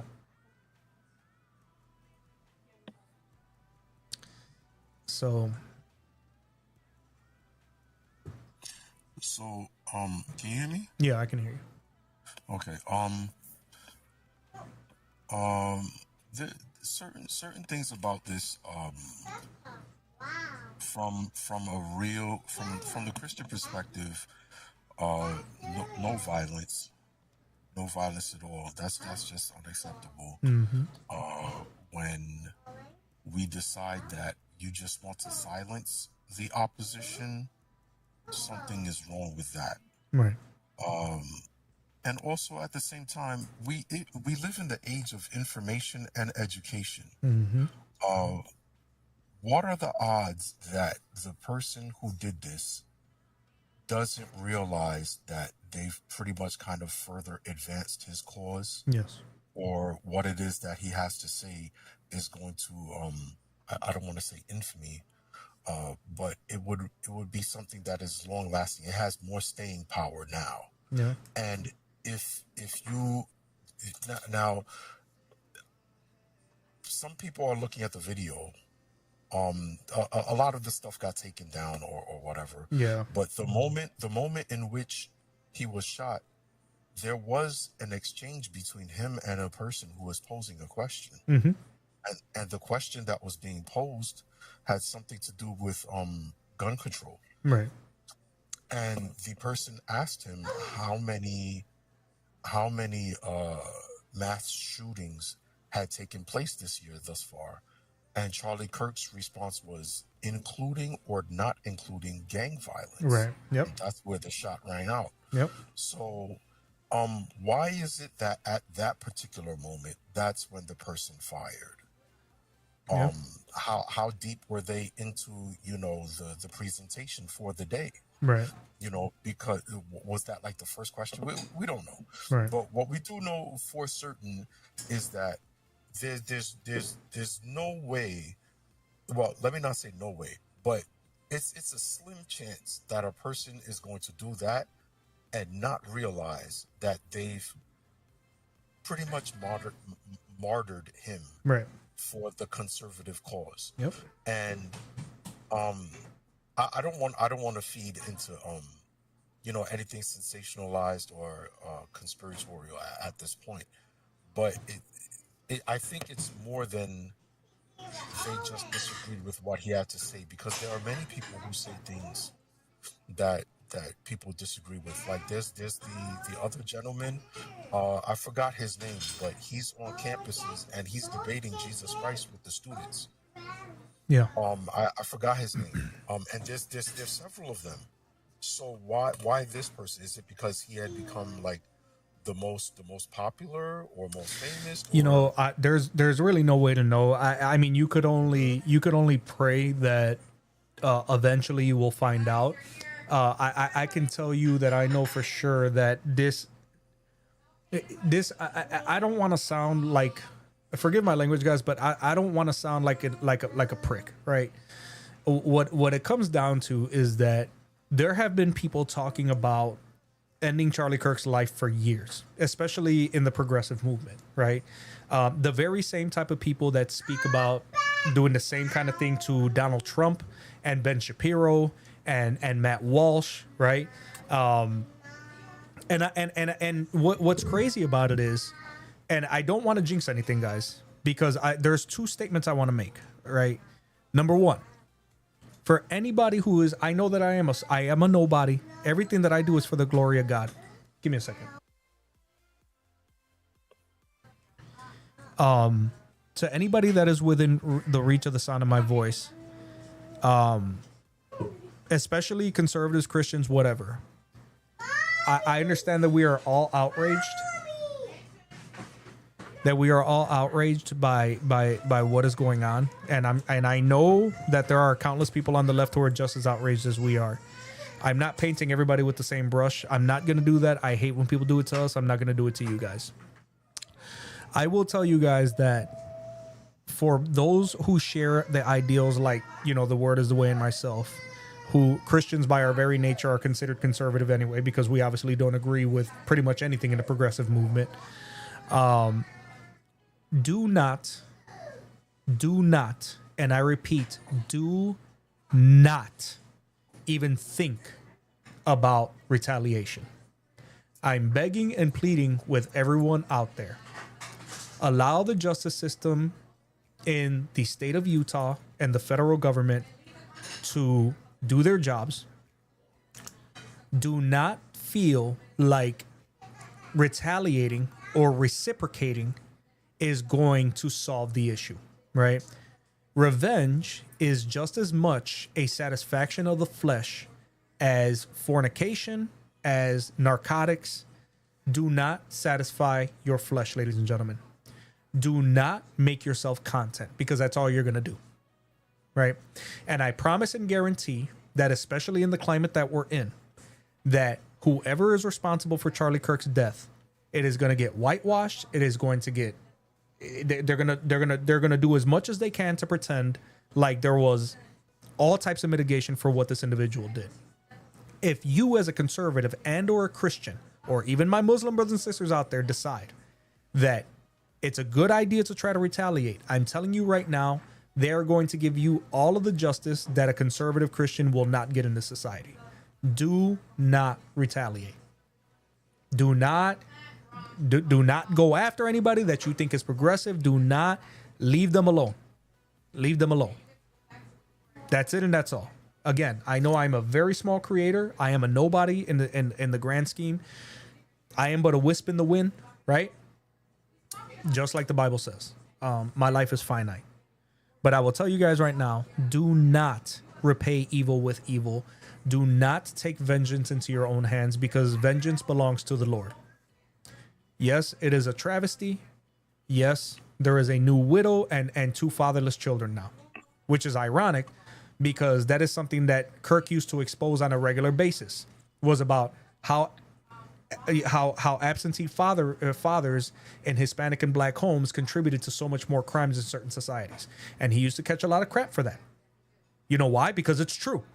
I grew up in Hispanic communities, right? With black men and women will tell you the same thing.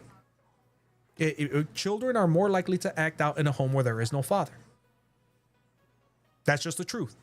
And Charlie Kirk, I'm sure his life is now gone, because he used to tell those truths among many others that people did not want to hear. If you decide that you want to do something, get on your hands and knees and pray. Thank Jesus Christ for the salvation that he gave you that you don't deserve, because none of us do. And pray that he washes the rage out of you, and that you allow the only one to have vengeance who deserves to have it, which is Yahweh. I'm telling you guys right now, it is not worth doing anything and harming anyone. This stuff has to stop.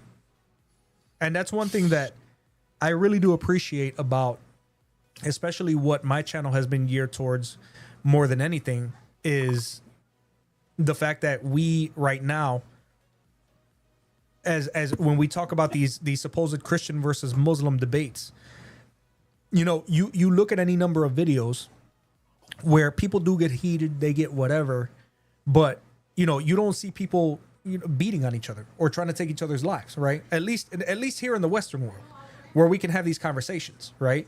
And that's one thing I appreciate about it is that Muslims, I'm pretty sure, know that we don't want to hurt them. And for the most part, I don't feel like Muslims want to hurt us. They can say whatever they want. They can try to be as insulting as they want.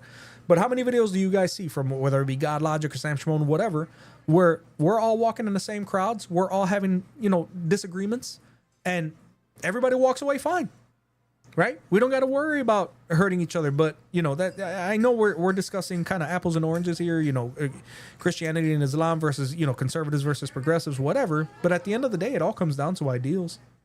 And I just don't understand it. This is a very sad day. Yeah, that's terrible. I don't know.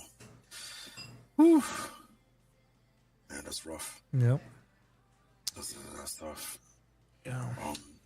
It's not a moment to celebrate something like if you're doing that. Well, that really speaks to your heart. Right. I don't know if some people are not even really genuine or sincere with their celebratory comments. Right. But even just to, use that as an opportunity to troll Mm-hmm. or to make jokes and things Yeah. like that shows a lack of, compassion Yeah. and maturity even. Yeah. No. So hopefully the person will be brought to justice and, of course, repent, like Yeah. young Christian said. Yeah. And I genuinely hope that this is not like, like an ember that sparks something larger.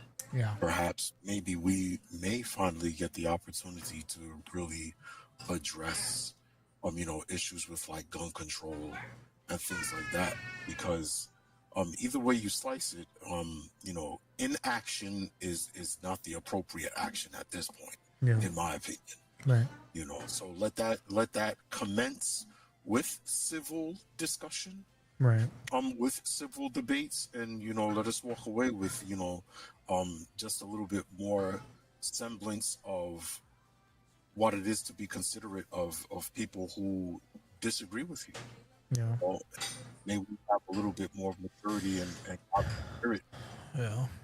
Yeah. Yeah, and that's absolutely. And and there's and like the word said, man, there's any number of discussions to be had, considering what, like I said, my brother just said over here about gun control or whatever. At the end of the day, all that stuff comes too late, unfortunately, for the Kirk family. Like and I agree. There's going to be any number of people that are celebrating right now. If your heart is that demonic, then I feel bad for you, man, because here's the thing. At the end, God sees everything, right? And you got to remember, if you are on the left and you are celebrating something like this, you got to really ask yourself, if this was somebody that you cared about and this was happening to them, would you be celebrating it? And even worse, how would you feel seeing people celebrating the death of one of your loved ones, right? You wouldn't like it. But at the end of the day, you guys think that you're untouchable. People like you guys who are celebrating what happened to Charlie Kirk, you think you're untouchable. You think that you're funny. You think that you're, none of this stuff like this can ever happen to you. And I pray to God that you're right, because unfortunately, I know that you're not. You think that, even if karma doesn't hit you now, it will hit you later, man. God sees everything. And that's just, you have to be very careful at the way that you act, because look at just the few clowns that called in on TikTok right now, and I guess that's my fault for allowing people to have a voice and trying to give people the benefit of the doubt. But, I'm kind of glad. I'm kind of glad that people are seeing the way that people act in situations like this. You know what I mean? But at the end of the day, no matter what, and what's funny too is that I heard somebody talking about that the other day, because people are upset about Trump deploying the National Guard to Chicago and this and that, and about all the gun violence and all the people who lose their lives on literally a weekly basis. And what's crazy about Chicago is that they are the city in the state that have the most gun law, right? Chicago has some of the strictest gun laws in the strictest gun law state. And it seems like where these people have the most gun laws are where this stuff happens the most. I don't understand. I don't get it. Obviously, that's not the case here, because Charlie was in Utah, right? So this stuff can happen anywhere. But I don't think, to be honest with you, Word, and I'm not necessarily disagreeing with you. I don't even think this is about gun control. I think this is about the condition of the human heart. Because no matter what, people are going to do what they're going to do. It doesn't matter how many gun laws are in place. They're going to get it. Look, in the United Kingdom, they don't have the Second Amendment. And you know what's the number one cause of homicides? Stabbings. Stabbings, yeah. Yeah. So I mean, so either way, people are going to find a way to do what they do. You know what I mean? It doesn't matter. It doesn't matter. Honestly, in my opinion, this isn't even about firearms. This is about the condition of the human heart. You know, and thank you for subscribing, extremely lowest ranking Muslim.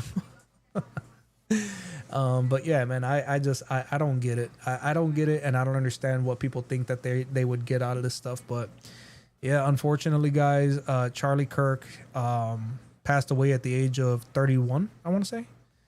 31. He was like a month shy of his 32nd birthday. Rest in peace to Charlie Kirk, born 1993. Yeah, man. That means that he hadn't even hit his 32nd birthday. It hadn't come up yet. We have rappers that were popping back then, before he was even born. They're still in it now. Yeah. That's crazy. Eazy-E. That's crazy. Tupac. Yeah. Dr. Dre. USA or Charlie Kirk adjacent content. They have no idea what he's done for the Trump movement, for the Make America Great Again movement, for the Republican National Committee, for GOP candidates up and down Charlie the ballot Kirk got across the country, smoked. Lol. and the influence he had. He should have just survived, but he didn't because he's bad. Elbozo. Yeah. All right. Together. Yeah, I already second booted him. Trump government being. Are you gonna bring up for Friday what you intended to cover today? You know, I don't know. I probably will, just because I only got through two guys, and then I immediately, as soon as proven that they were liars, they showed that they didn't even want to have like true, genuine conversation. They just wanted to continue to talk over me, no matter what, despite the fact that they were given a respect that they refused to give. So I may. You're in the Discord, right?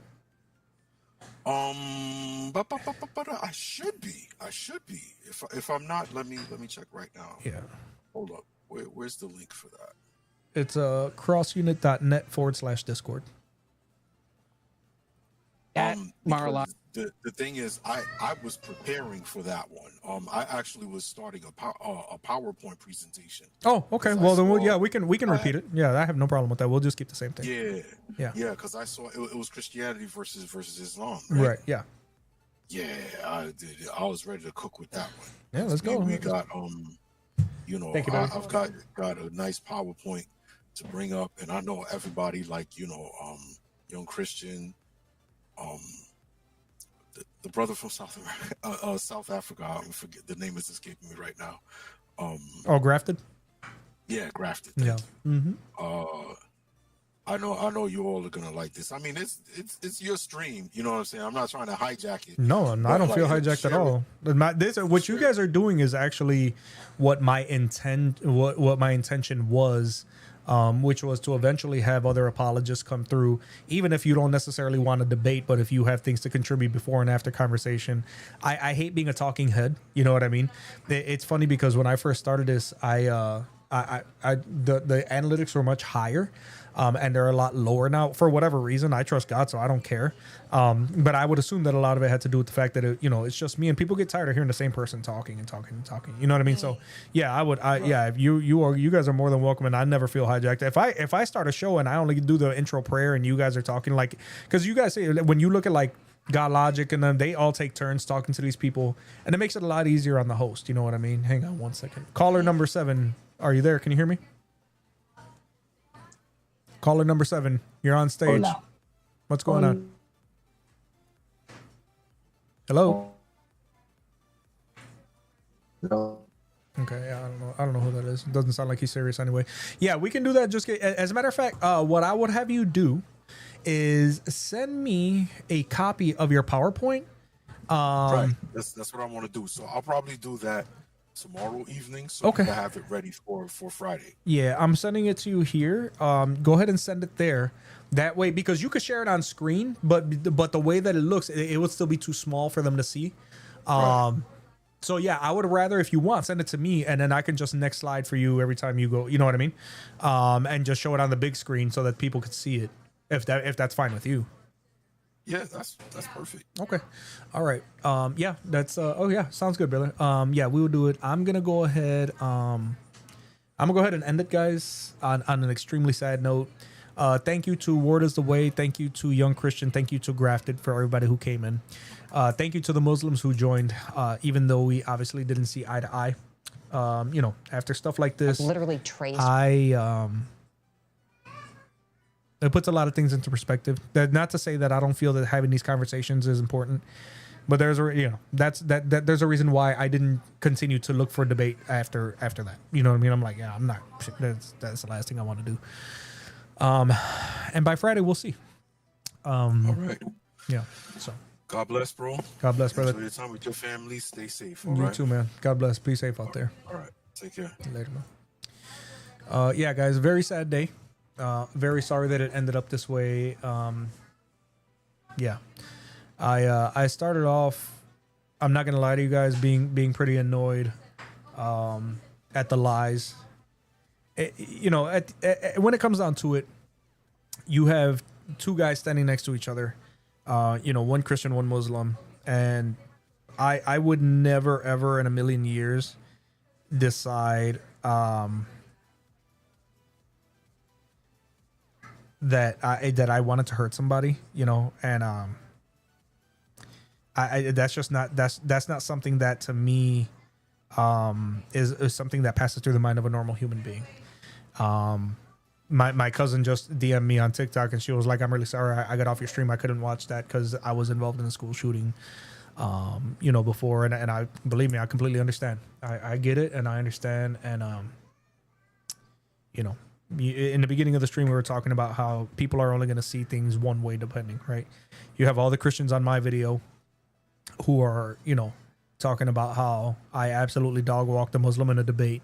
And then you have all the people on his channel with my video that he basically just reposted, saying the opposite, right? And then you have stuff like this, and it's like, what's really important, right?